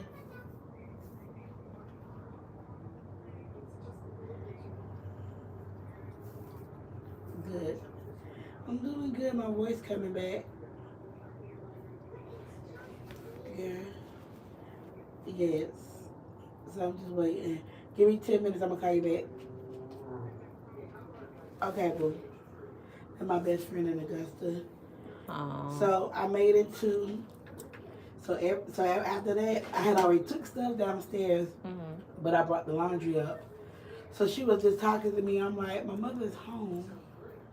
So she got up and went to work. I already set up everything. I did the P test. When she got up and left, I didn't even sleep on the bed that night. I slept on the floor and with my sheets. So when she left, I waited 10 minutes to see if she would come back up. She didn't. I took her first load down to the car. Came back up. I cleaned the bathroom. I cleaned the whole bathroom down. I vacuumed. I was only in the house for 3 days because the other 3 days we had left to go to Utah and came back. So when we came back, I slept, went to the shelter. I had took some stuff already to the car. I came back. Then the next day, I got up, did everything. I had a case of water, a cooler, and everything else. I just gave it to her. I left. I took her key, put it in an envelope. On my lunch break, I went to her building, and I was like, hey, I want to change my mailing address, and can you please take this up to so-and-so? Baby, she texts my sister, my 2 best friends, and me. But I wasn't replying to her because I don't have nothing else to say to you. Everything I need to say was in the letter. I thank you for everything you did. I thank you for the opportunity. I thank you for everything. Like, I wasn't mad or nothing. You just not my person. There wasn't no need for us to live together. She called my best friend, apologizing, but then telling them how I was acting. My best friend was like, that's not Vaughn. Vaughn live with me. And she don't act like that. Like, what are you talking about? Then she tried to, like, buy my sister. My sister's like, no. She kept asking my sister for my mother's address. And my sister was like, if you need to do anything, just send it to this address. Like, trying to get a hold of me. Trying to figure out if I went back home to Florida or whatever. Baby girl, I ain't paying her no attention. So I went to the shelter, their pantry. She was like, every 3 days out the week, somebody come by and drop off food. So they had plenty of food, but if you wanted something particular, you had to put it in a bag and put it in the refrigerator. Only thing is, see, you have kids. I don't have any kids. So I had to share a room with 2 other women. No, we didn't have to share a room with nobody. See? And we had like this thing on our phone. Well, we had access to our room. Like, we could get in anytime we want. And there was no curfew or nothing. We had curfew. Well, we was in a DV shelter. Okay. We wasn't in a regular shelter. Because, you know, like all the other shelters we were trying to get in, it was full. So it was the only ones that accepted us. There you go. Because I know we had a curfew unless you had to go to work. So. No, ours was 24 hours. To come in anytime you want, any time of night, morning. All they do is press the buzzer and let you in. Oh, no. See, ain't nobody there. You had a key. No, our phone unlocked our door. Our door, not there. So the next town over is where I used to work at, which is called Williston, North Dakota. I think my second week there, I called my old boss. She's like, girl, come back. After doing 2 weeks of driving back and forth, my old, I called my apartment people. I'm like, hey, I got something available. She's like, yeah, but I'll be ready in a couple of days. I said, well, I'll just sleep in my car. She said, girl, go in the house. She said, I ain't gonna lie to you, there's no lock on the door yet, but you can lock it from the inside. I said, okay. I said, how much you'll charge me to, I said, how much you'll take off the first rent if I clean the place up? She told me how much she'll charge me to clean it up, how much she'll pay me to clean up and everything else. I said, cool, I got it. I did a before and after picture. It'll take $300 off the rent. I said, thank you. And I went back to North Dakota. But the money place was was good. real bad. What you Yeah. It wasn't horrible, but you could tell men was in here moving around trying to get it together. Stuff was everywhere in the kitchen. The floor needed to be mopped and vacuumed and mopped. It was a dresser in the living room. I put that in the room. Men don't like to clean no freaking way. Girl. Some of them. You got some men that's real clean. Some of them don't. Girl, they... So I moved in and got my place. But see, those people, they love me. My rental company, they love me. I think everywhere I went, I made sure I left a good impression. That's good. At least I tried. Especially up there is a small town. And it's an oil field town. So where we get our gas and everything from, a lot of it comes from up there. Oh. So they get a lot of people coming in with muddy, gassy type of boots coming in. They're like, wait, nasty people, you're on a do not rent list. And sometimes you with one company, you're not knowing this one company owns 4 or 5 apartment complex because they got different names to them. Yeah. So North Dakota was fun, but it wasn't nothing to do. It's fun there? It was, to me, it was fun, but if you don't like snow, then you're not going to like it. Because it snows 6 months out the year. 6 to 7 months. And if you can't drive in it, baby,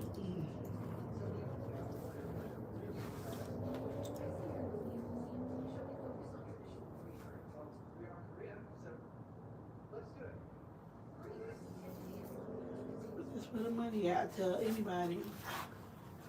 Because I used to use my house like a border house. I'm like, hey, if you need 6 months to get on your feet, come on. But I give you 90 days. Because I'm going to get you a job. Because I'm already going to have a job for you waiting when you come.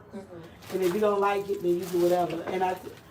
And my thing was, you have the first 90 days. You don't pay nothing for 90 days. You don't pay for rent. You don't pay water. You don't pay nothing. Just try to get your money together. If you get a place, get a place. If you still stay, then I post the bills and I split it up by how many people in the house. Oh, that's a boarding house? That's what I did, yeah. So that's like the house I was telling you about that people rent out. I wanted to do that. Cause that's what I did it for most of it, like family and friends. Like if somebody like my brothers, if him and his homeboys came up, I gave them 30 days, cause too many of y'all. And y'all like to eat, so they bought their food or whatever. But they were still giving me money. I'm like, no, the first 30 days, stack up your money. I think in 1 month, my brother made like $6,000. What he was doing? He worked, I got him he a chef. So they needed a chef in two of the restaurants. He was doing that. And then on the days that they call themselves being slow, he'll go do Pizza Hut. He'll go do the delivery or whatever. I'm like, what you doing? He's like, man, I need something to do. And he got a hold of some white people. They were doing bonfires and stuff. He'll go hang out and do that with them. I'm like, as long as you don't mess up your money. I think by the time he left, he left out of there with at least as good 15 to 16 in his pocket. Came home, got back with his baby mama, fixed up his car, lost everything within. I think his money was gone in like 2 months. Seemed like to me it's because of her. Yeah, she wasn't financially stable. But my thing is, he already sent her the money. So how you blew almost 20K? Okay, you fixed the car up. That should be number 10. You should have money left over to hold you over. I'm good. His car needed $10,000 to be fixed. He has an old Monte Carlos. One of them older, yeah. And now it's sitting in my mama's car moldy. So why the girl can't fix it? Oh, okay. He has that car, he has another car. I'm like, I gotta figure this out. But now that's a whole other situation. Now I told him, stop being so gullible, please. The young ladies he gets with is like, they know he love his kids. He'll do anything about his kids. So they use their kids like a fuck trophy. I'm sorry. Girl, I'm not. I told him. I said, how somebody tell you they have to put you on child support so they can have Medicaid? I said, Carter, don't work that way. I said, you know they can put you on child support. They can still get Medicaid and food stamps for the kids and not put you on there. You talking about that's not? I said, that's the thing. You don't listen to your sister. I said, this is what I do. This is my job description. I said, I get people insurance. I put the information in. I said, she did what she did because she was trying to prove a point. I said, but you don't listen to me. You don't want to listen. But I said, you're going to learn. You learning now. All you got to do is just call him himself. Oh, no, now he put himself on child support now. Oh, okay, so that's better. To put your own self on it is better.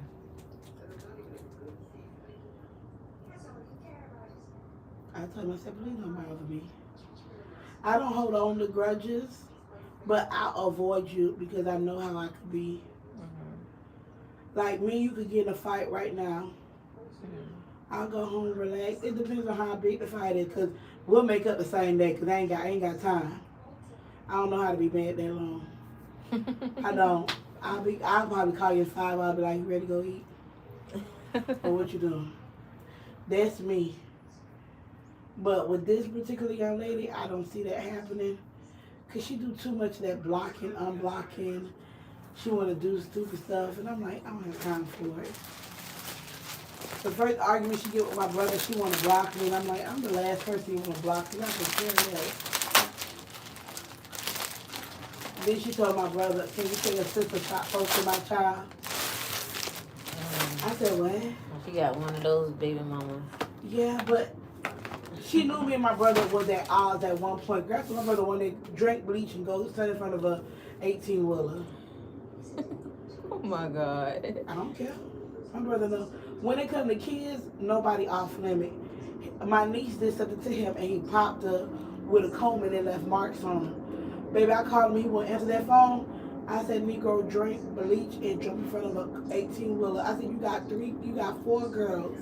I said, just remember, karma's a mother. Mm-hmm. I said, just remember. And I said, God don't like ugly. I said, so you better, baby, he blocked me.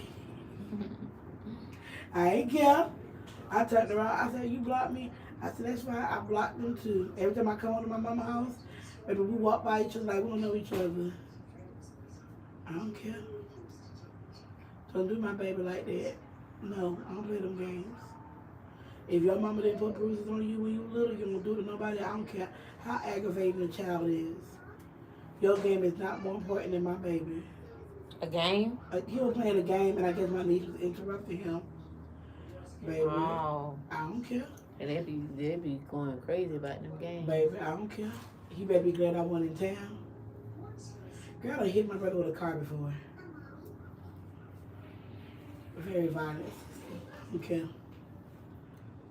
But he know how I am. Don't do that. So I guess, I screenshot it. I said, she been messaging me. I got messages from this girl back in May. I've never opened her inboxes. So what picture would I have to post? Me and my brother at odds, so I don't have no picture of the last 2 kids. So which baby did I post? I told my brother, I said, she just want a reaction out of you. I said, don't give it to her. And I said, the next time she says that I posted your kids, ask her to send you the proof. He like, I was just so mad, I just left. I said, yeah, next time, ask her to show you the proof. Because I don't play them games. I don't play with people's kids. I love children, but I'm not going to play with your kids. If you tell me not to post no kids, I'm not posting them. So I haven't been posting my nieces that live with my mama in the last 2 years. Oh, okay. So why would I post your kids? No. So she's one of those that want attention, and I don't have time for it. Get it from my brother. I don't want it. Mm-hmm. So I just avoid her. But me and my brother, we done made up a long time ago. Yeah. That's good. He's coming down for Christmas? He lives with my mama. Where is that? Orlando. Oh, okay. He lives in the family house, so he lives in Orlando with my mama. He's trying to get it together. No, he better not. Huh? He better not. What? Get it together? He had a couple legal situations happen. Oh, okay. So he had to go live with my mama because she posted the bail for him. No, I'm saying like he's trying to get his life together. I don't know what he's trying to do. Oh, okay. Because right now, I think the safest place for him is still my mama. Only because he has his freedom at my mama's house. Like it's his place. But, yeah. Your mom don't live there? My mom lives there. She Oh, don't okay. care. My mom is this. Don't smoke in her house, go in the backyard. Don't bring no drama. And my brother don't care for friends. Because every time he get with a group of friends, who he think is his friend, they end up stabbing him in the back. Oh, okay. So he just find himself just want to live by himself. But he's trying to purchase a home. And I'm like, let's do a family compound. Before it got popular, I was talking about it a few years back. But I'm like, I won't purchase it in Florida. They feed people cheap down here. No. They expensive. No, I'm saying like with wanting to rent anything. Oh. People, you know, they just cheap. Because for me to get a family compound that I want to get, like a piece of land and build on it, it's too much. I can get a land like 3 acres for $1,000, but it's like the property tax gonna be skyrocket. Where? The insurance, huh? Where you can get it for $1,000? You go on auctions. The auction? Yeah, okay. They auction land off. Because you got to go to like country places that you never heard of. Yeah, like Groveland. You go to Haines City, Polk County. And not even Polk County at the beginning. You got to go Polk County into the country field part of it. Where there's like open land they're trying to sell or try to bring a population into. So, especially like an area called Brooksville, Florida. Oh yeah, they got land out there. They be trying to have people come out too. So yeah, you can get 5 acres for $2,500. Sometimes you can get it cheaper than that, depending on where it's located and how long it's been on the auction list. But to build on it, and they have to deal with property insurance. And then you got to find out if you're in a flood area or not. Make sure you got the right type of insurance. And all the insurance companies leave in Florida. So that means when you get the out-of-state insurance to cover Florida insurance, they skyrocket high. Nah.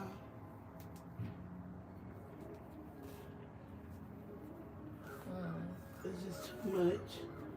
Because like I was telling my mom, I'm like, in South Carolina, in Tennessee, my gas is $2.45 per gallon. I said my rent now. I'm in a 2-bedroom, 1 bath. I'm paying less than $900 a month. That's good. I said it's a little cheap. I said yeah, it takes me 9 hours to get to you, but it's a whole lot cheaper than getting a place. I just stick out there, and I get all 4 seasons. That's nice. So, it's not too bad.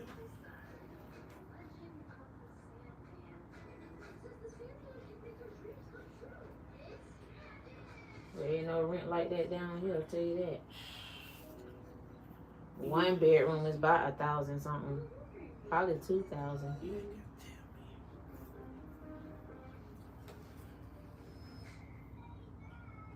I'm waiting for the housing market to crash.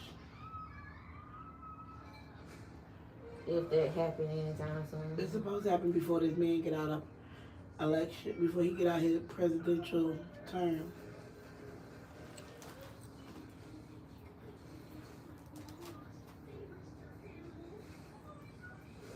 What would you think would be the best area to buy a house at? It depends. It depends on the schooling. It depends around the area, because you got to understand, the farther you live out, remember pedophiles, they have to live so far away from school. And then you have to mentally prepare yourself to not be close to a Walmart or to like a shopping center, a mall. You got to be prepared to only go to a grocery store once a week. You got to be prepared on how far you're willing to drive for a job, or what will be your source of income. So you got to take all of that into consideration of how far you want to live. Yeah. And if you're a family person, how far are you willing to live away from family? Like, God forbid an emergency happen, how far away are you from a hospital? How quick can you get to one?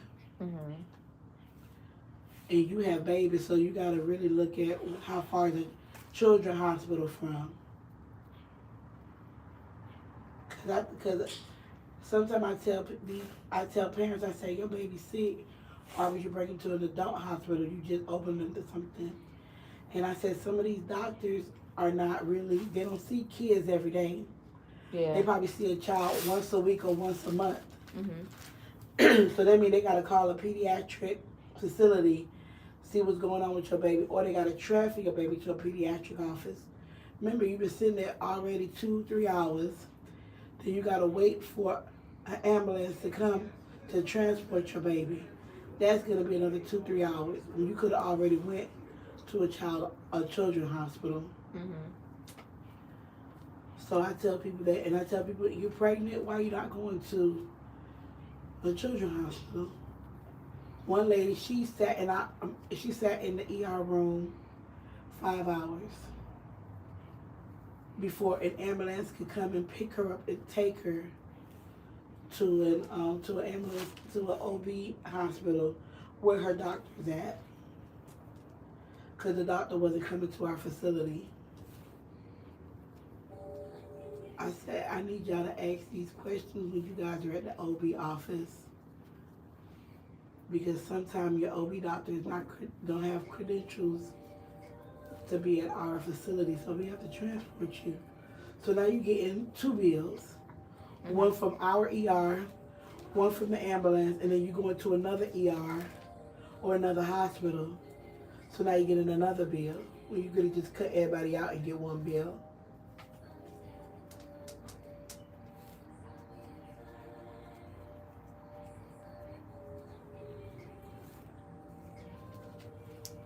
So when I'm in there, I try to educate people. Yeah. Because people don't know. Like, you wouldn't know. But see, I'm a foster mom, so in our meetings, I tell my parents, where's your nearest child hospital is at? Or your overnight pediatric urgent care? Some of them just look at me crazy. I'm like, oh, Lord.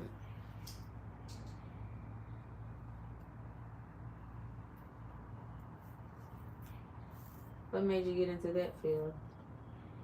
I saw the need of it. I saw too many white people coming in with black kids. Don't get me wrong, I ain't got no problem with white folks. I ain't got an issue till you got an issue with me. But when you see them kids come in with their hair a certain way, you're like, what? Why are they leaving? Let me go ahead and do this. Sometimes they just don't know how to deal with certain textures of hair. Or they don't try to find out how to do it. So I was like, no, let me come into this field. And then with me speaking another language, and I know sometimes they can't get the child into an actual facility, or can't find like a Haitian foster mom, you know, to get the child comfortable enough to talk to people or to open up about certain things. That was one of the reasons why.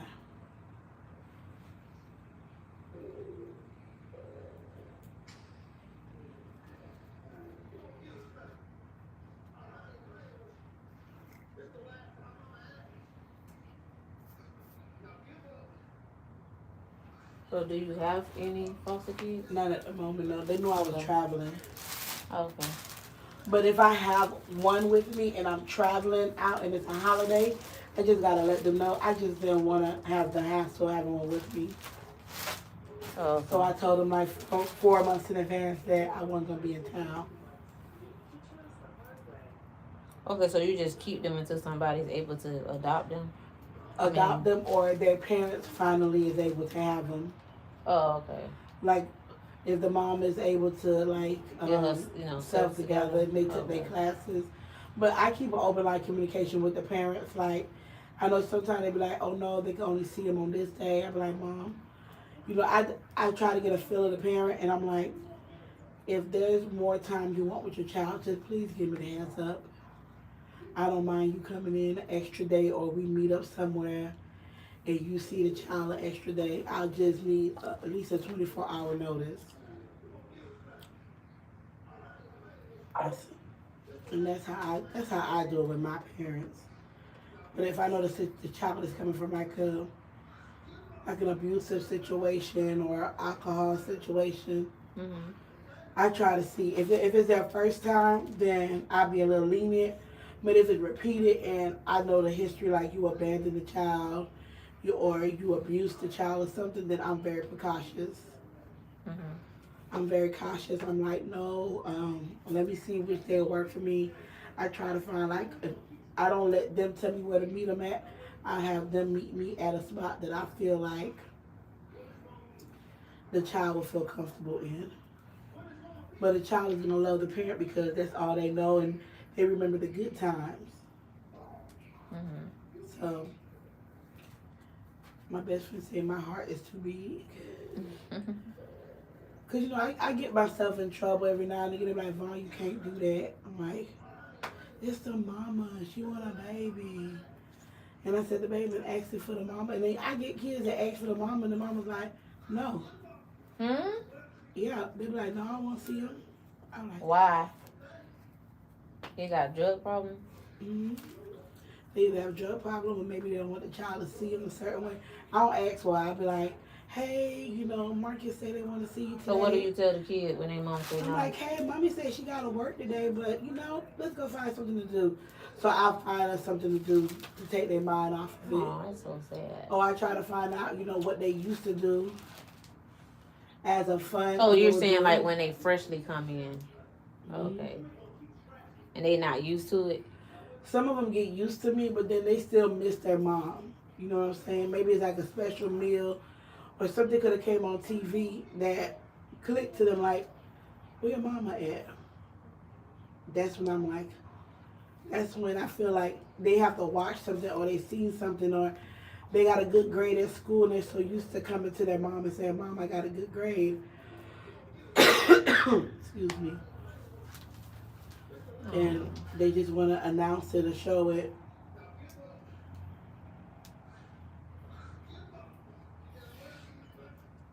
And I don't take kids no other than 12. Because to me at 12, I feel like you're going to take my keys and drive off.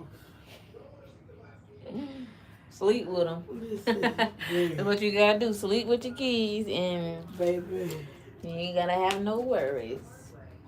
But no, because I remember that little boy, I think he was, how old he was, 7 or 8, and he drove to McDonald's. And he went in the drive-thru. They say he hit nothing. He stopped at all stop signs. And I was like, oh, my God. Baby. He need to be teaching the driver's ed class. Listen. Sometimes it's good to teach the child to drive. Yeah. And then sometimes it's like, Lord. Yeah, he made it all the way to McDonald's, honey, in the drive-thru, everything, girl. Like. And he would have made it back home, too. Because he knew how to stop at everything. I would have saw a little kid driving. I wouldn't know what to do. I would probably be laughing so hard. I wouldn't even be able to call for help at that moment. I've been to Atlanta where you see the cars driving. And there's nobody in there. Them Tesla cars. I seen those next to me. Oh, the ones that drive? I would never get in that. Never. I would be so afraid. I would be so scared. I told my sister, I said, Sam, you want to get a Tesla? She said, so you could drive me over the bridge when they I would never. What if it malfunctioned to the point where even the operators couldn't control it? You get what I'm trying to say? But that happened at a Tesla manufactory. It did? One of the robots killed one of the engineers. The only reason why they found out because they saw a trail of blood. Wait, the Tesla car thing? One of the robots. Because they have actual robots too. Oh, the robots. In the Tesla facility. And it actually killed one of the engineers. How? Malfunction. I don't know if it came up behind them or what, but beat the crap out of the man. Killed him.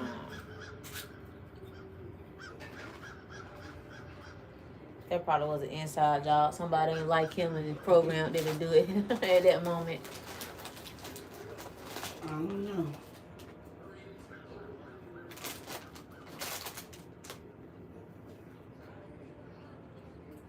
I don't know, but I was like, oh, I guess the loose is screwed. That's sad though. I told myself, I said, let's get a Tesla. She said, no, because it might get mad because I may not be paying it no attention and drive me over a bridge. I said, Samantha, she's like, I'm okay. You remember that movie with Will Smith, iRobot? Uh-huh. That's why I'm afraid of robots. I was like, there is no way. But movies like that do that to you. That movie was dangerous, that iRobot boy. And I kept saying, what if that happened to the robots that they created now? Exactly. We just doomed, honey. We done. Unless they just shoot them, you know. They would have to literally shoot them to make it, like, go out. And even then, it may not do it. Yeah. Because they might be programmed to know how to protect themselves. But, you know, people have had problems with Tesla. They drive and it just stops.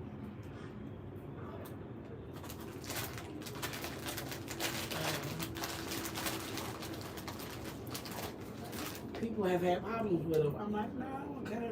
I would be so afraid to get in a car that drives me somewhere and nobody's in it. There is no way. I would be so afraid. I could never do that. I guess that'd be the new Uber and the new Uber and Lyft. I could never do that. I heard they was supposed to be replacing the Amazon workers in the warehouse with robots. I don't understand that. I had did a tour at the Walmart warehouse where they, you know, pack everything, ship it, like people that do like online orders and stuff. And I see like how the whole thing is, and honestly, it's so much of work. I feel like they should get robots for it, especially with the amount of walking that you have to do. It's different when you go to the warehouse and you see how they ship everything and pack everything. I think with the heavy stuff, yes. It's a lot, and you gotta walk to go get it and put it in the boxes. And I kept saying, no wonder why one day I ordered something and they gave me toilet paper. They gave me stuff that I wasn't even supposed to have in there. You know, it's a lot of walking. They probably just got frustrated. Like, I'm just dumping whatever is. Girl, that was your blessing in the sky. I said, oh, I got it was a big old pack of tissue too. And paper towels, I was like, okay. And it was during COVID. I wasn't living here then. I was staying there. What? Where's the Dubai cupcake? In the refrigerator. They supposed to say they're gonna melt. We had got some. Baby, that's your blessing. Sometimes you just gotta look at things and be like, thank God. That was just your blessing, baby. Those Dubai cupcakes we had got yesterday. Oh. From Sam's. We did like a little food review thing on it, so. How are they? Good. They real soft. It's good. I had to Dubai something from Cookie Crumble. I'm like, never again. The cupcakes, they got chocolate around. They got the pistachio cream on top, and then the inside they got chocolate inside the cupcake. It's real moist.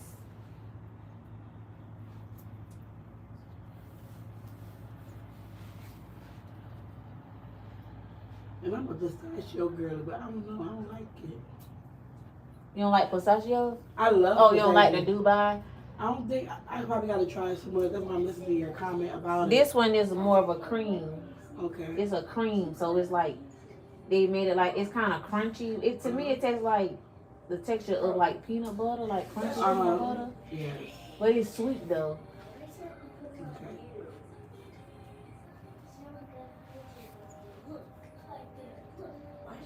Too much chocolate for me. I was like, probably too much chocolate. Let's see, Mom, it's you're gonna be blowing 4 up of the us, I TV. think. Oh, tell my brother I want my coffee.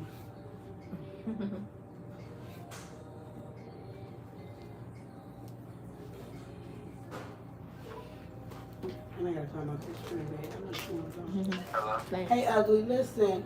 Since we driving down to Miami, see if old girl let you take the kids down, and then we'll drop them off on Friday. Oh, no, she not. She been an asshole. Okay. I didn't come yesterday. Sorry.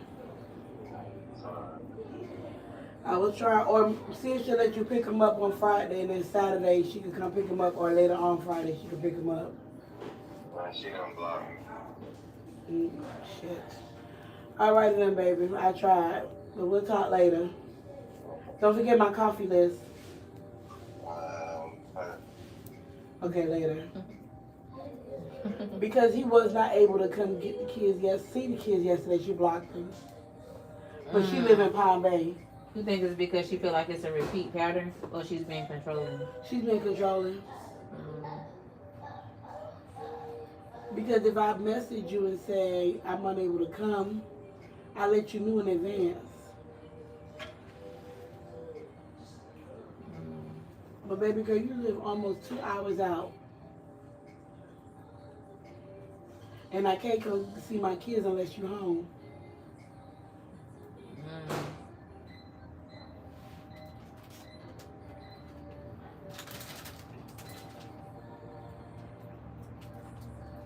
That's the crazy part.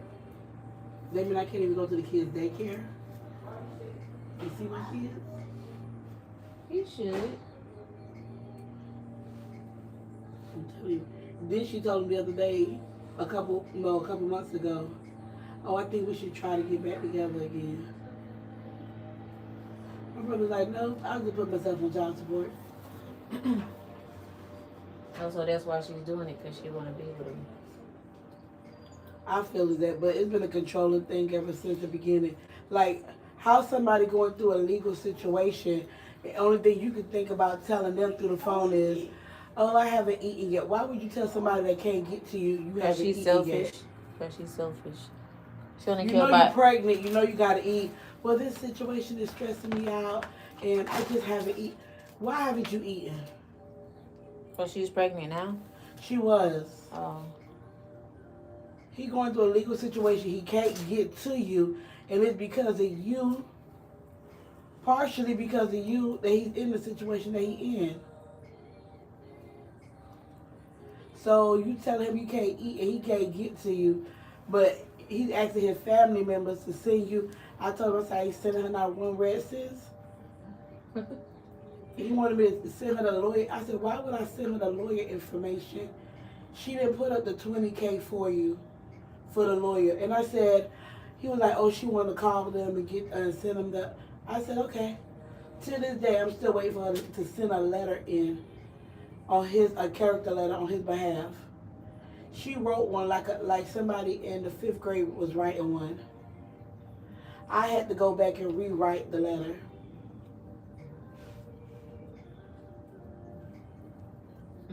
So you wanted the lawyer information again for what?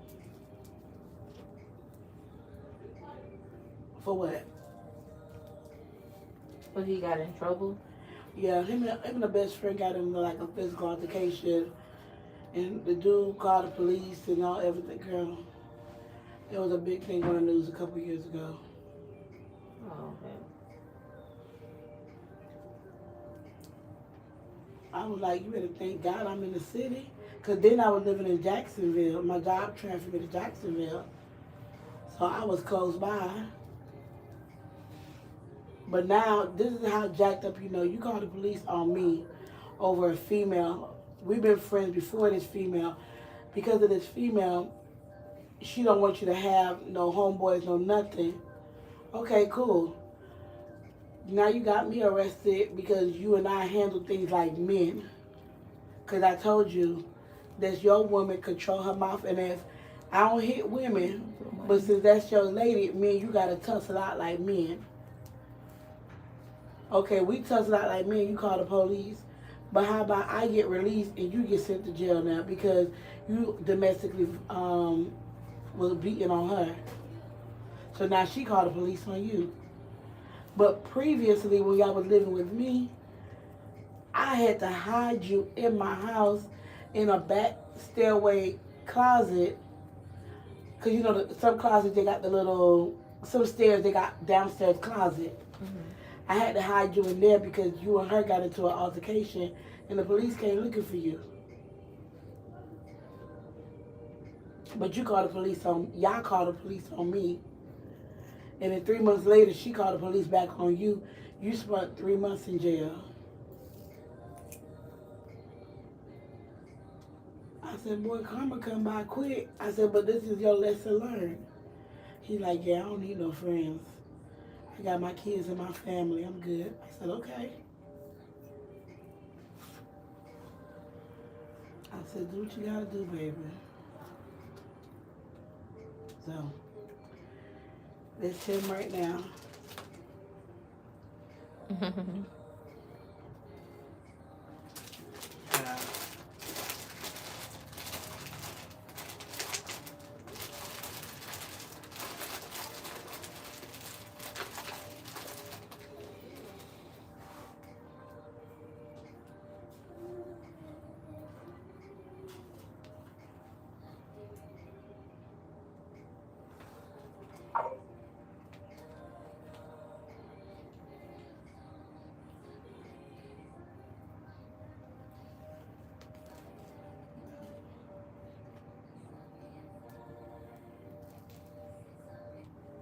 They got this already. Snap it now.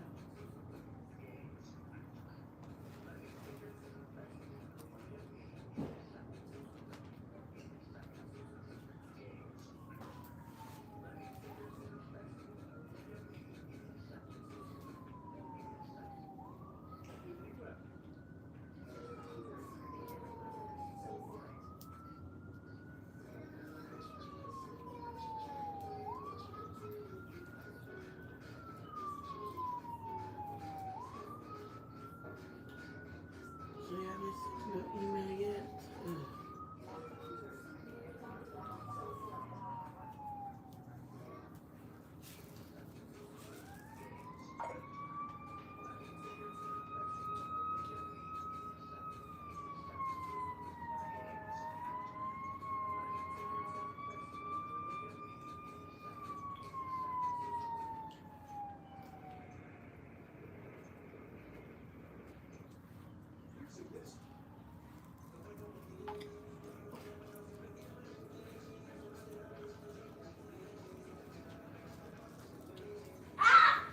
Oh, I'm just playing that.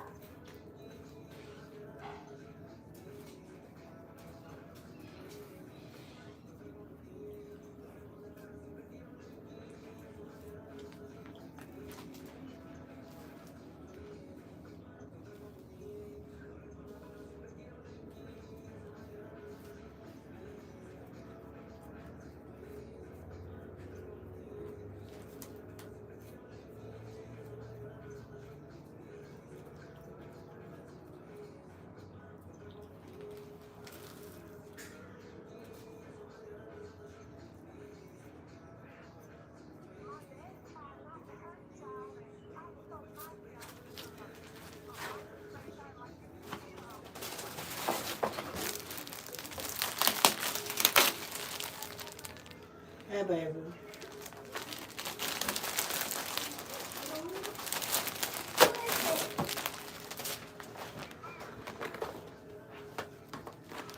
Close that door, brother.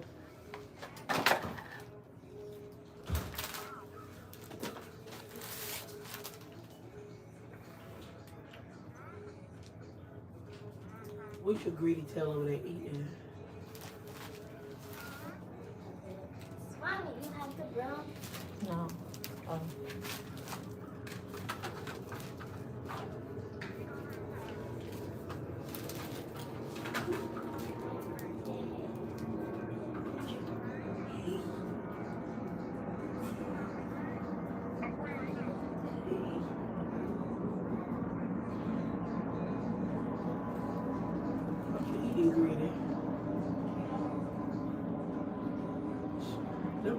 fight you.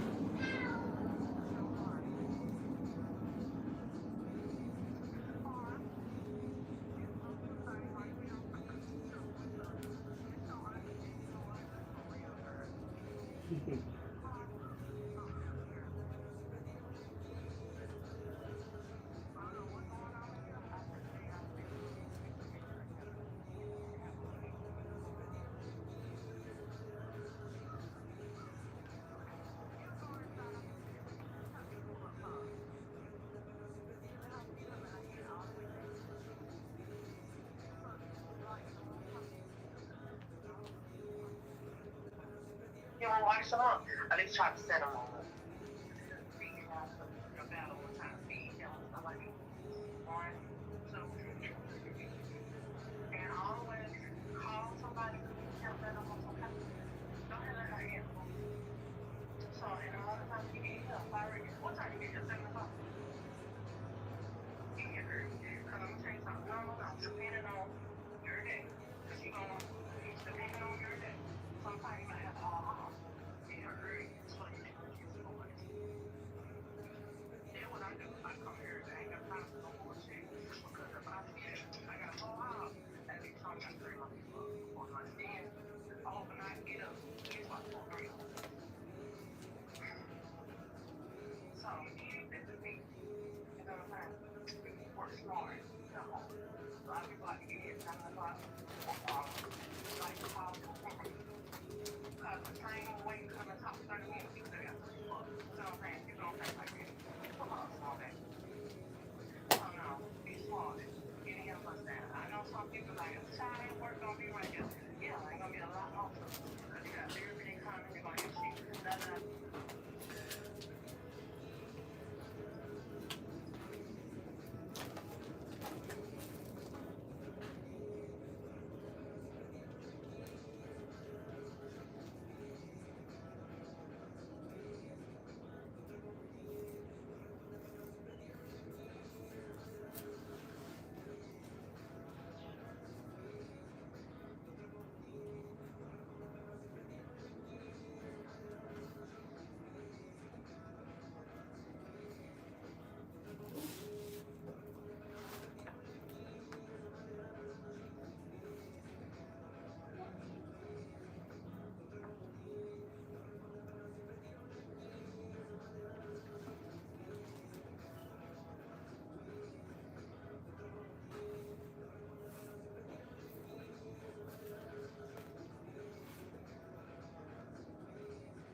You training somebody. Why you want me to call you for training somebody?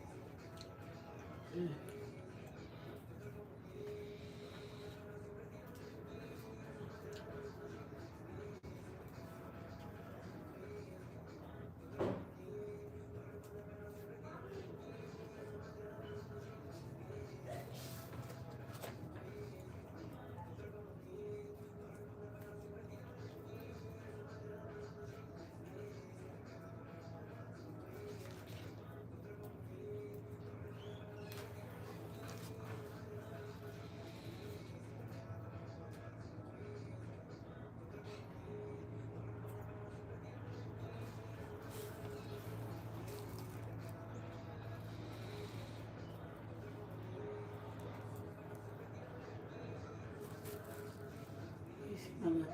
lies. Girl, my hair is, No. because I washed it yesterday, it's good. Maybe I'll be flaked up by let's say Wednesday. By Friday, it'll be all flaked up and white all over again. No, I don't see no flakes or nothing. Because I just washed it. Just wait. Oh, it's bad. I'm PCOS, so Okay. like my face now, because I put some lotion on it. If not, baby, you would have saw like, it would have looked like I have them little wee worm spots on my face. Oh. It's okay. You gotta be perfect. You see my hair underneath this bonnet, girl. You will run. Because I had a bonnet on since Friday. I have it on every day. I gotta do better. No, not me. You do what makes you feel comfortable. Even when I used to do it, I still would have on a bonnet. That part.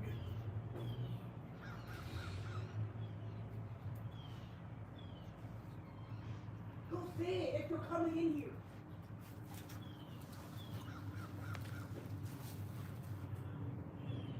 Don't mind my teenager. She know how teenagers. She know how her mama want her house done.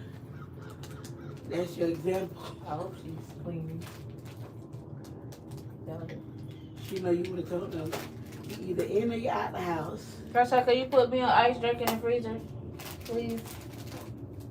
The pink one, not the lemonade one.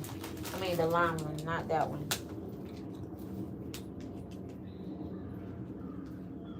There's certain flavors in them ice drinks that I don't like. I will skip over it. I was like, the pink one. No, the pink one, the other one.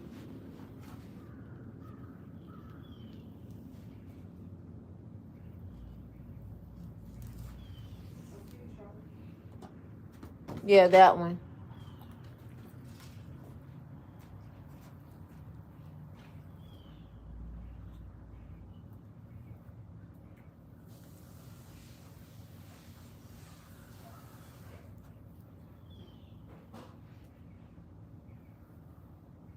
You like crabs? Yes. I actually got to go to Lakeland and go to their seafood spot out there and go purchase some. It's good. They got a good sale out there. I just buy it fresh from them. But I get mostly all my seafood from them, or I go to Chinatown in Orlando. Chinatown. What's Colonial Pine Hills? Never been. It's like a little Chinese place, like a Chinese grocery store, an Asian market. Oh, they got seafood? They got seafood in the back here. You can buy them fresh. They also got another one called H Market. Now, they have the live I heard of that. giant crab, yeah. You don't like people? I say go in the morning. Yeah, I don't. Because it's I'm an overwhelming. introvert. That's okay. I am as well, too. Trust me. Like, right now, I know my neighbor's like, is she okay? Is she dead? When you see her cars. Like, Oh my God. if I see my neighbors, it's literally a hi and bye. It's common courtesy. Hey, how you doing? I'm good. You good? Yeah. Talk to you. Like, go in my house. If I'm off for 2 days, I won't move my car for 2 days. And I'm not coming outside to talk to you. This is funny. It's true. For one, I talk to everybody at work because I get paid to talk to them. So It is funny. Listen, it makes a difference. Mm-hmm.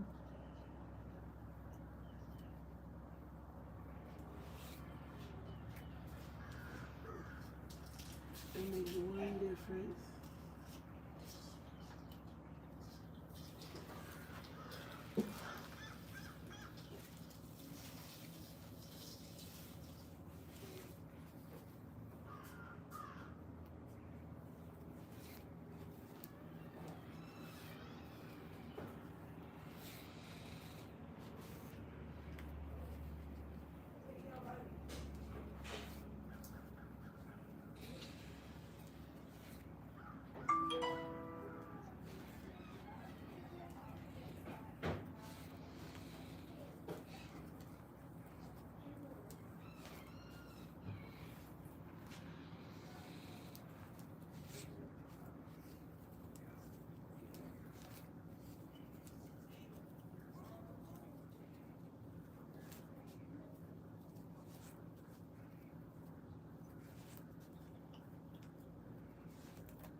I knew it.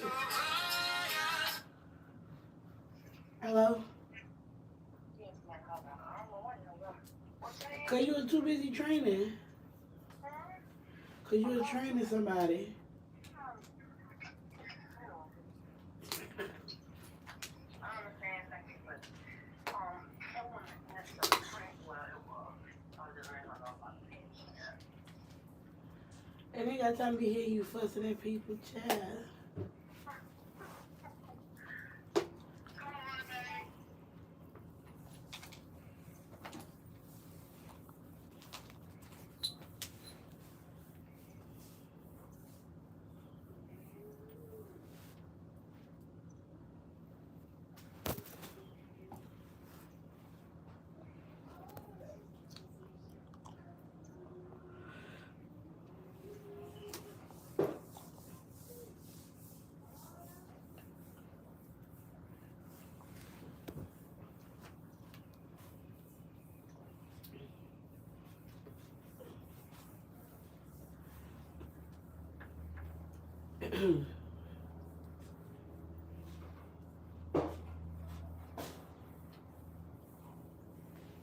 You on the phone?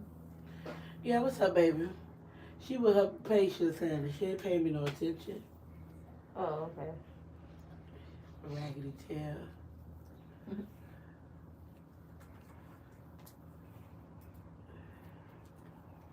You work in a nursing home? Mm-hmm. So stuff is slowly learning. His son knows about me. I like that. He's Somebody said hi. Hey. I don't see nobody. Wait, I don't see nobody. But I hear him. I don't know where that's coming from. I was talking to the dog. It could be that other little boy that I be seeing walking with the mama, but I don't see him. He a little small boy. He live right there, but yeah, 'cause it ain't no window. No, baby, I'm getting my hair done. Oh, he's probably speaking to the person walking the dog. So. No, Shelly wasn't available. Shelly got her nails done. Shelly said I should have told her before I came out. Well, me and Shelly got a relationship, honey. No, my relationship is when I get into town, I call her. She say, "I'll see you at 5:30 in the morning." That's my relationship. You know, I keep a handful of stylists, and I just added another one to it. So I got one for my quick weave, I got two for my braids, and that's it.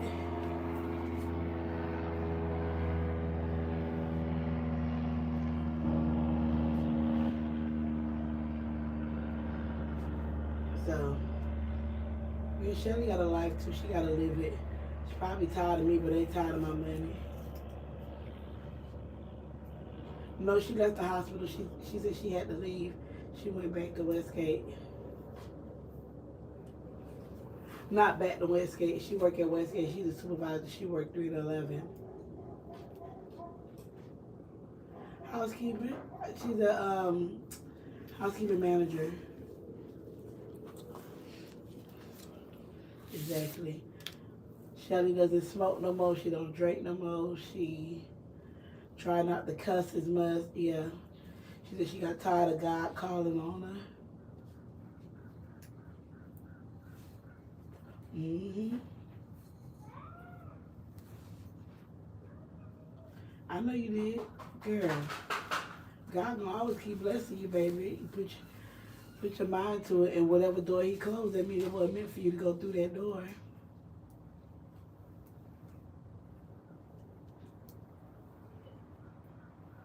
Mm-hmm. Mm-hmm.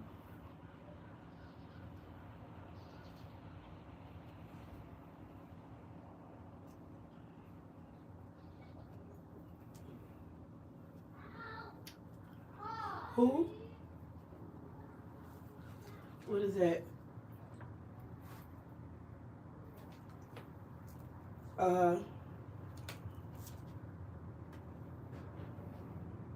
Oh, wow.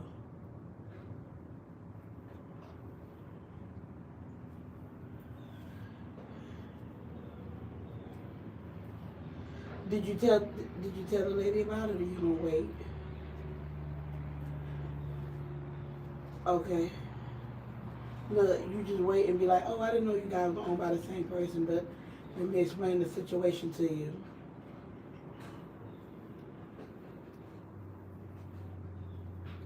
Oh, it's not you, baby. I'm holding it because that's a soft spot. Oh. That's the only reason. You gotta do your thing. I'm just holding it because that's a soft spot.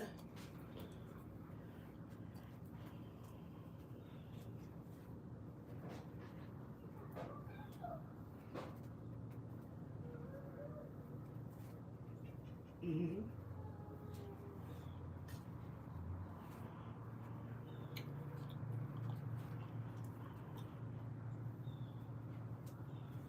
Mhm.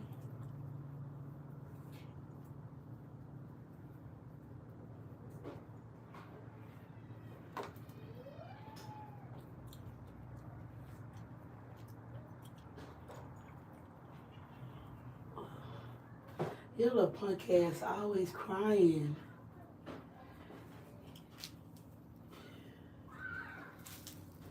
You just a big old water ball. Ooh.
Girl, this dry cough is not leaving me alone.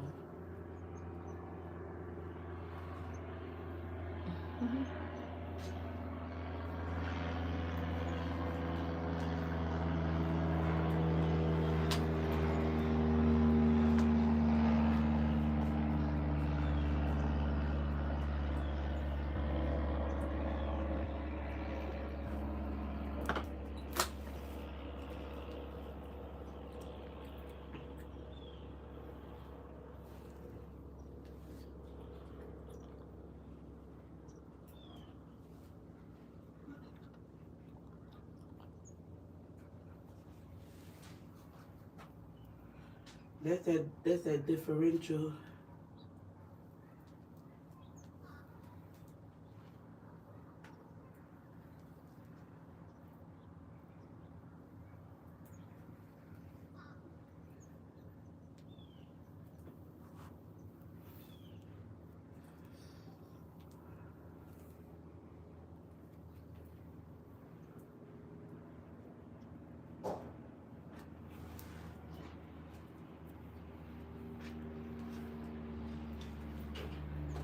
You just bought a who? Oh.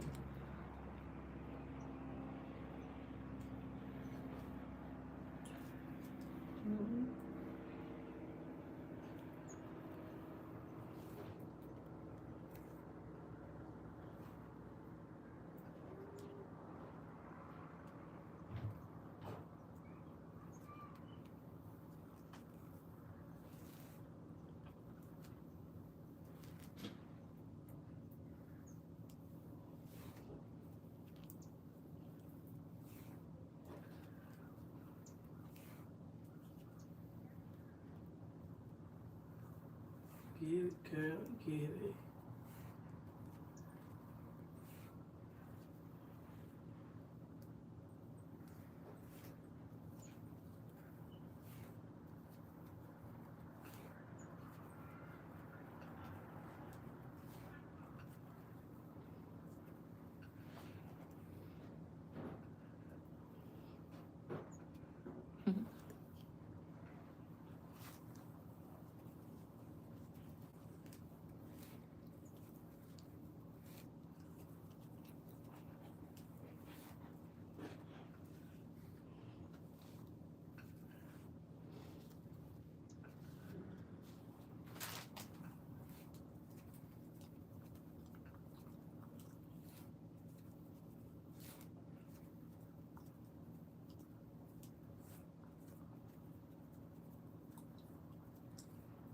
Mm.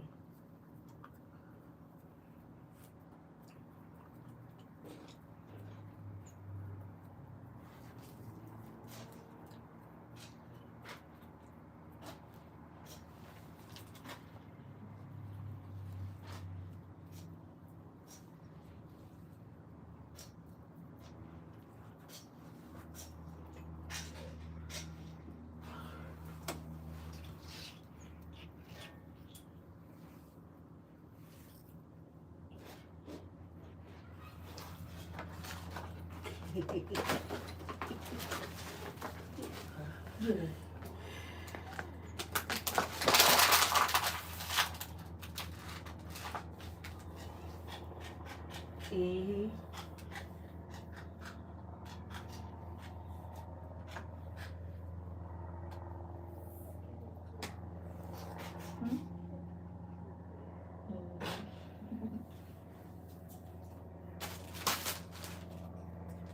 Thank you.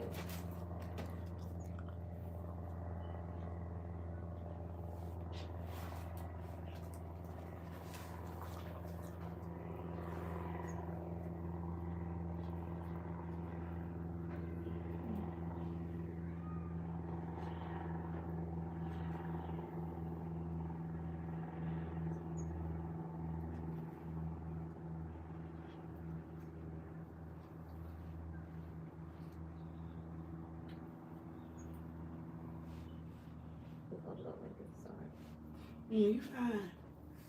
You tell me what you want me to do.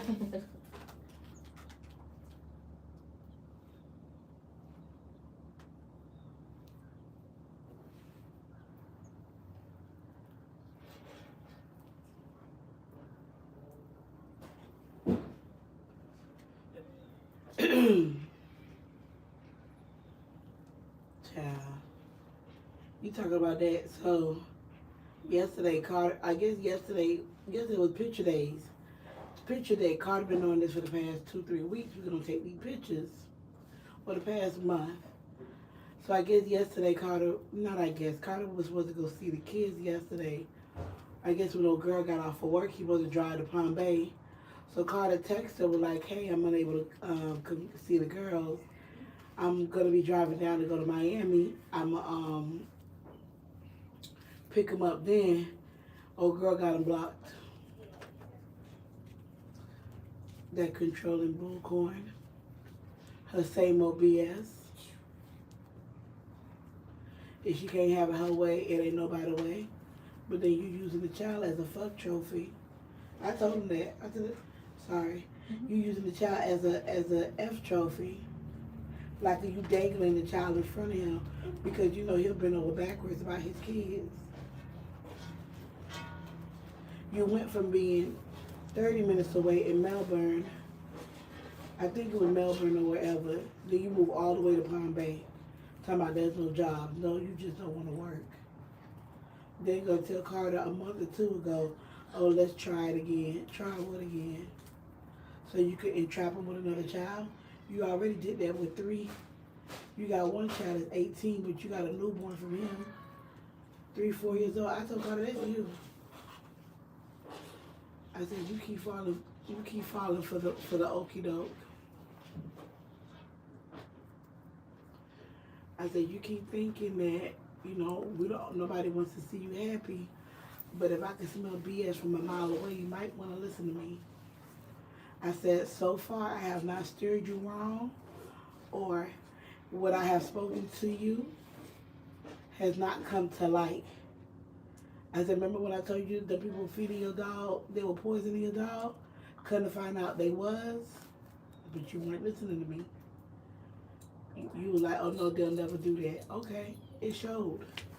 They were poisoning your dog. I told you be careful.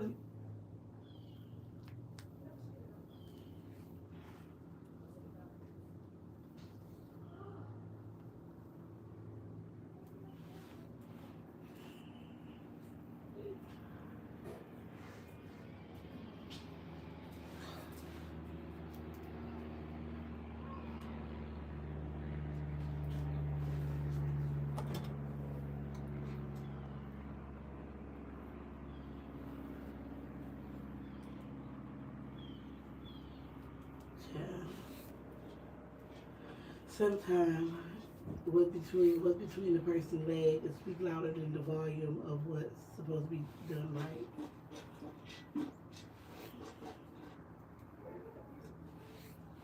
Oh, he learning now.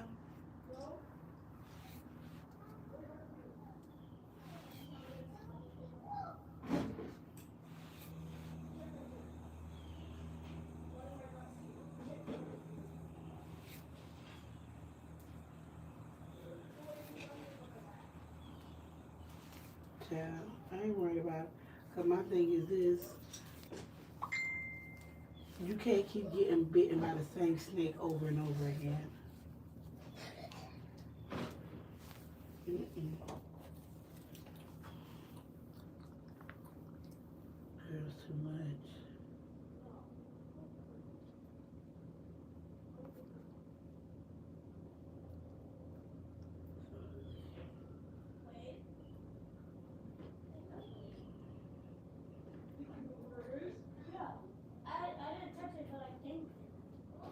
Girl.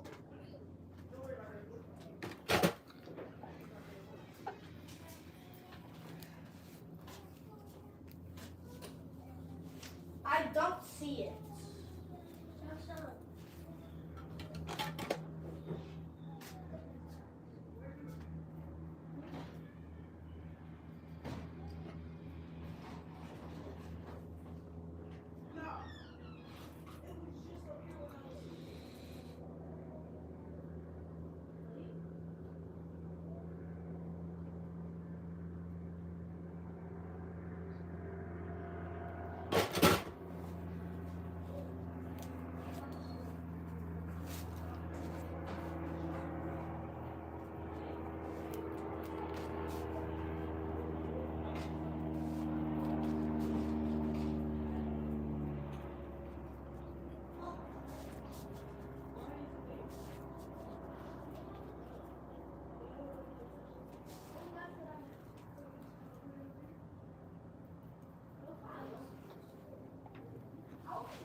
this is all we do all day.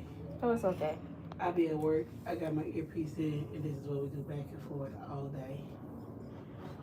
I told her one day the patients gonna jump on the ass. I just want to be the fly on the wall when they over there whooping her ass. But she treated her so good. Baby, I just told them don't hit her in the face. I for real told the patient, I gonna be the fly on the wall to be like, don't hit her in the face. Girl, to see old people jump on you and they can't even take care of themselves, it's the most funniest thing ever. They're gonna be like, oh yeah, she did take me a shower the other day. I'm out of breath now, we can stop. That's what they're gonna say.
She was on that phone, she probably can't use it.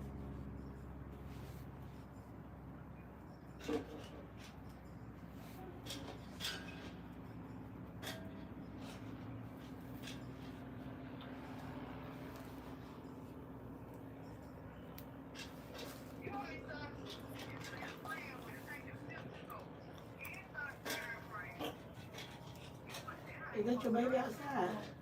Hmm? I hear noise back there. Somebody doing something. Okay.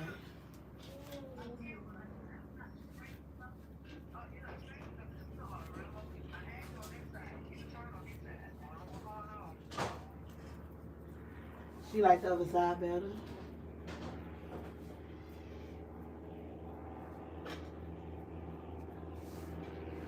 I'm just waiting to get a phone call saying look at me, whoop your ass.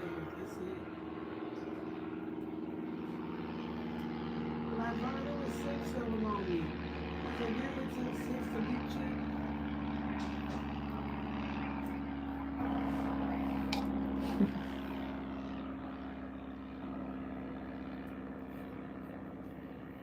She don't want to wait till later. She want to do it now.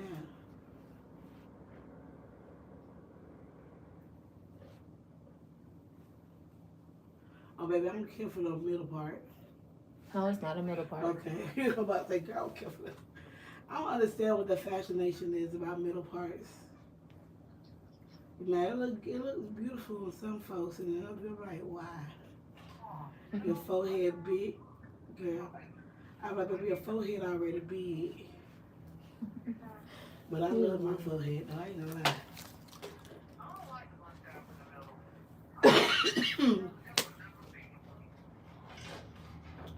It wasn't for me neither.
There was good money on wigs.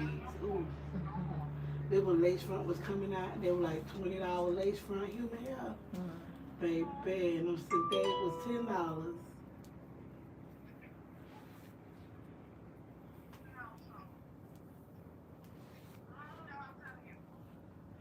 I just bought a wig. I just got to dye it. You heard me, babe? It's like a little bob, but I got to dye it. I'm going to do a ginger and hazelnut color to it.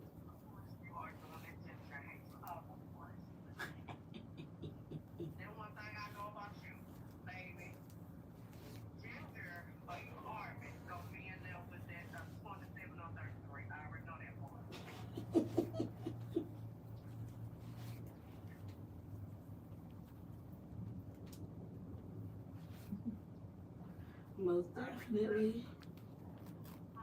Most definitely. Oh no, baby. The who? Baby, no. I'm getting some box braids now. No, me and the young lady was having a conversation because I was like, I felt the part, but I wasn't quite sure. I was telling her I ain't too fond of butt hands in the middle.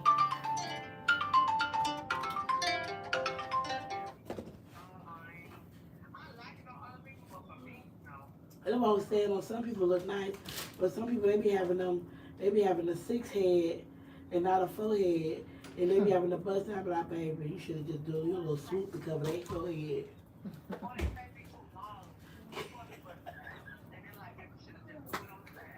That part. You see how she just said everything I just said? I'm tired of her.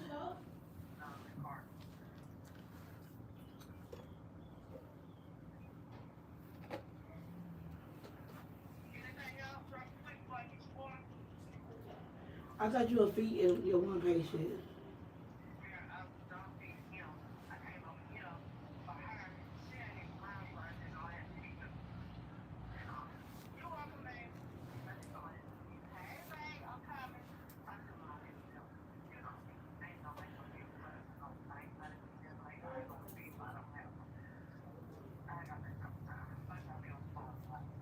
That part.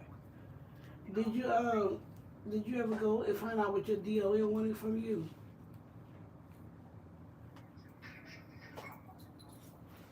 Okay, tell me about that motherfucking lady. Let me tell you something about that motherfucking snake. That bitch is no, we'll make it big. No. Like at first, then why I'm glad. At first she didn't seem alright. I had to learn. Just didn't seem alright at first. Be quiet. And I used to always tell you, girl, you better watch out for some of them folks. Oh, girl, she come in. The ADO and I love it. Don't get me wrong, I love it so deep. Because me and her connect on different levels. Man, she used to tell me how her mom used to be so abusive to her. Me and her connect a child. But did you leave him because of something else? Yes. Yeah. One day I was in the room in the office talking to Jillian about something before I left. Because I used to see how she's like, well, you just pick up. And I'm like, girl, don't tell me. You don't work last night. Actually, this was a goddamn double. And she always concerned about feeling spots. I see that. You like, because she saw him told me about yesterday or Tuesday. Yeah, and then she's sitting here trying to say, it's a calling, but it was Friday. After how's the calling if I'm not going to identify? Because you picked up, and I said, stuff happens. Stuff always happens, so certain stuff don't be considered a call. She's like, it's a call. I said, all right. She was like, every time, I said, all right, no problem. I ain't supposed to argue with you, no problem. Because in my head, I'm like, I'm going to get off y'all radar anyway. And I'm already PRN, I ain't full time for it. Hey, baby, you done? You drunk your coffee or you still drinking? Okay, baby. You welcome, beautiful. So, with that being said, that I watched her. She was talking to me. The ADON body. She just had a baby. She just really had a baby. So my baby probably like 7 months. So she's like, I'm home. I'm good baby. Hey, I leave every day. She's like, I leave every day. To go fix my babies. I watched her. She was going, she clocked out. and she left. She go and pick up her baby. You know, this lady sat here and watched her, looked at her towel cloth, watch her roll the damn towels, did her nose, and one of them position let you know. I'm not so, but she did that little 1, 2, 1, 2 to let me know. If she get close, baby, she get her very well. How the way she was blowing her nose to the side. And I told D, the baby ain't trying to start, and they ain't no mix out, not a mix with the baby. But you didn't need to watch out. They so much of me. So I told her what happened. She said, girl, I'm not caring about that. I don't need my kids on nobody's doorstep just for a job. I said, I understand it. I was just like, you know what I saw? So baby, please keep your ears and eyes open. And after that, you know, she had no problem. She saw a little thing up here and there too. And she like, she ain't worried. So, push come to shove.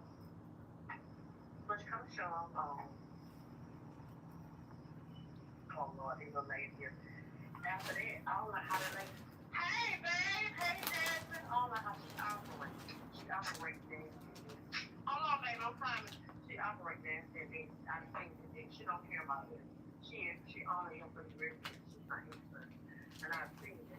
So my thing up here, I ain't even upset hunger. I just see it. I'm glad I saw your stripes early. Baby, how you doing? Long time no see. Give me a hug, beautiful. How that baby?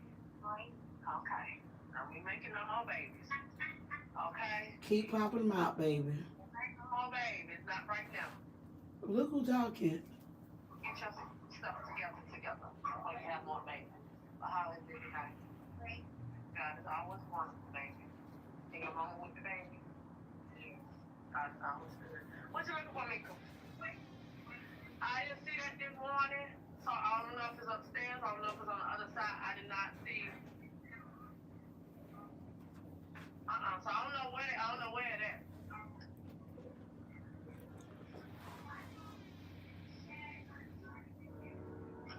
Oh, honey, you don't ain't tough good no break this morning.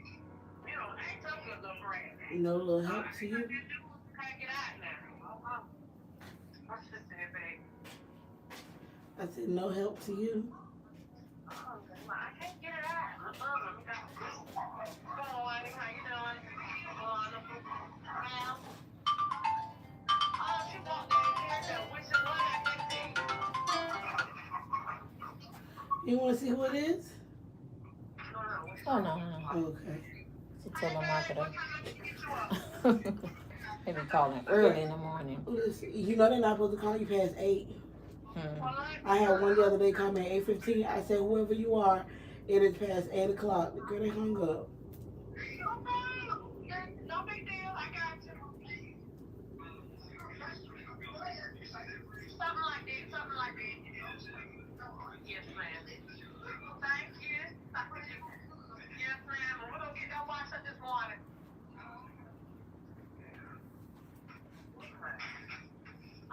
No wash up. There's something right here.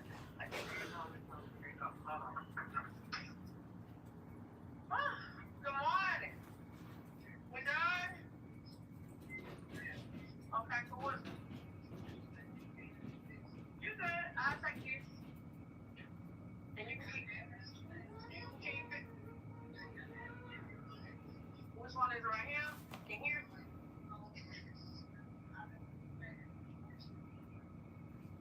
Okay. Mm-hmm.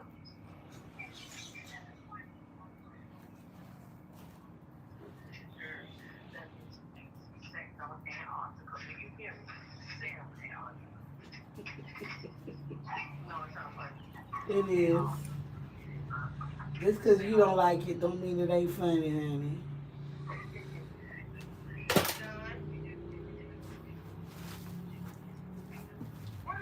That's your ice pack?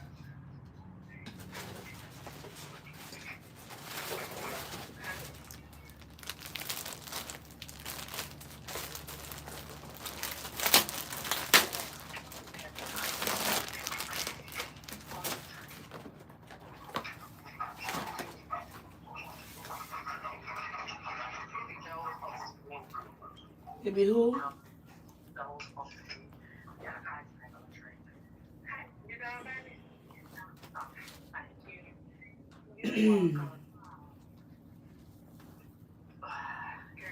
my country. But other than that, Yvonne, this man, I don't want to talk, I don't want to keep talking about him. Girl, I thank God. Yes, ma'am.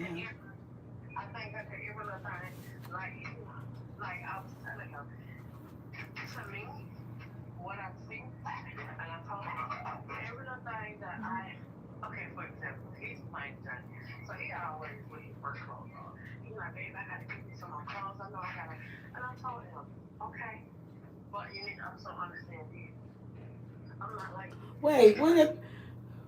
Sorry. Mm-hmm. Hold on, Mika, hold on. The dog is looking at me. No, Baby. no, he's getting walked. Baby, I'm so... Mm-hmm. That's a puppy. He just big.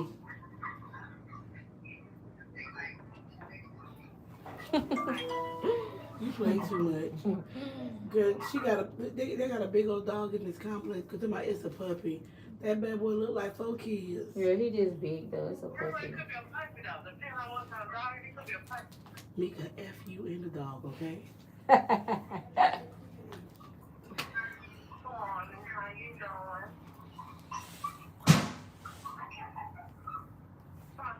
F you in the dog, you hear me?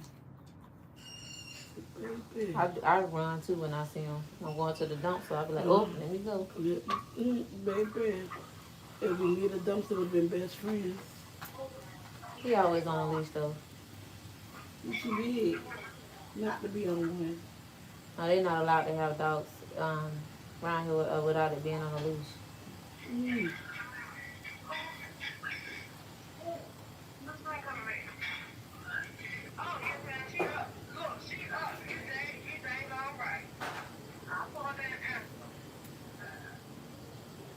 I couldn't be a patient over there. I'd be a rebel.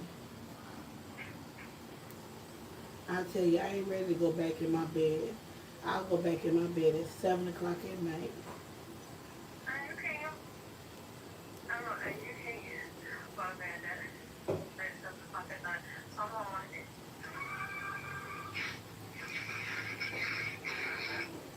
But doesn't that cause them to have bed sore every time they sit in that bed? Mm.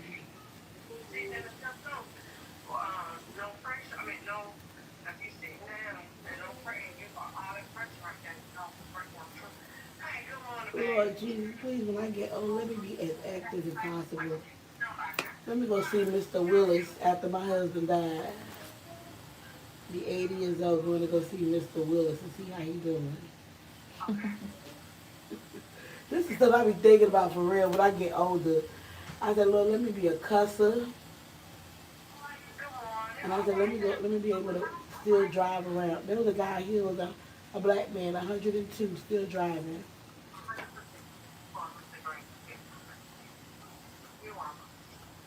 I got a little excited. I thought that was the last one. My last braid. Look, I didn't touch it. In my mind, that was the last one. But she touched something else up there, and I was like, another one. But I'm behaving because I didn't get my small ones. But next time I come into town, I want some knotless. I want to try some knotless.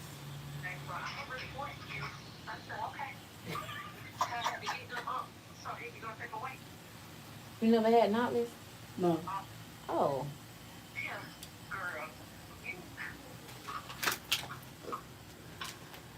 What you said, me? Let me even whoop your ass. I promise you they gonna fight you. I know. I'm gonna tell them what to do too.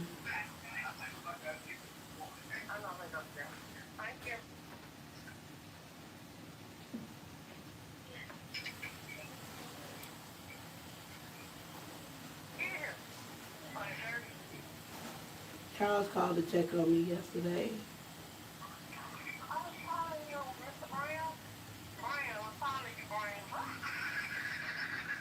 Mr. Brown, whoop your ass. like I said, I got a friend. I said, well, keep calling me hers. Okay. I'm just waiting for the day. Yeah, me too. You sent me to. It's gonna take about 6 of them to take you down. Cause they so weak. The first one you just gonna push them off. The second one, by the sixth one, you gonna be tired. You be like, man, just go ahead and get it in.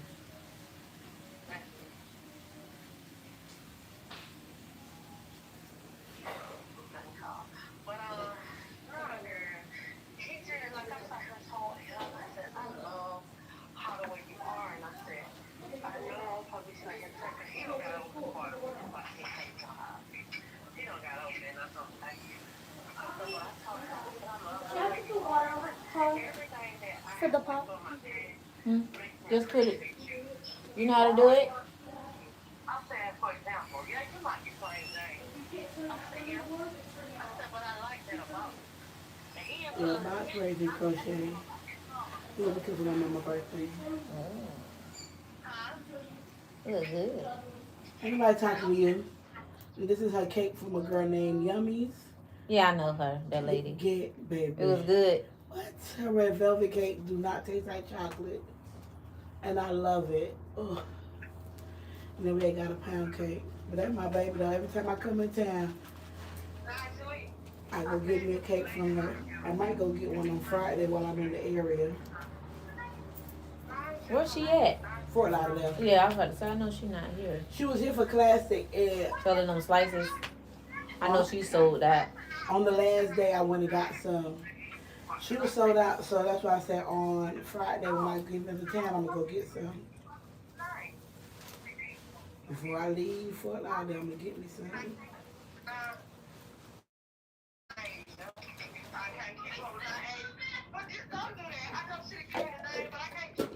What you want me to do? So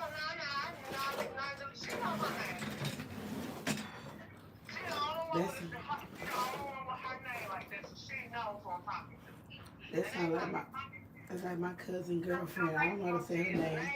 Mm-hmm. Takari.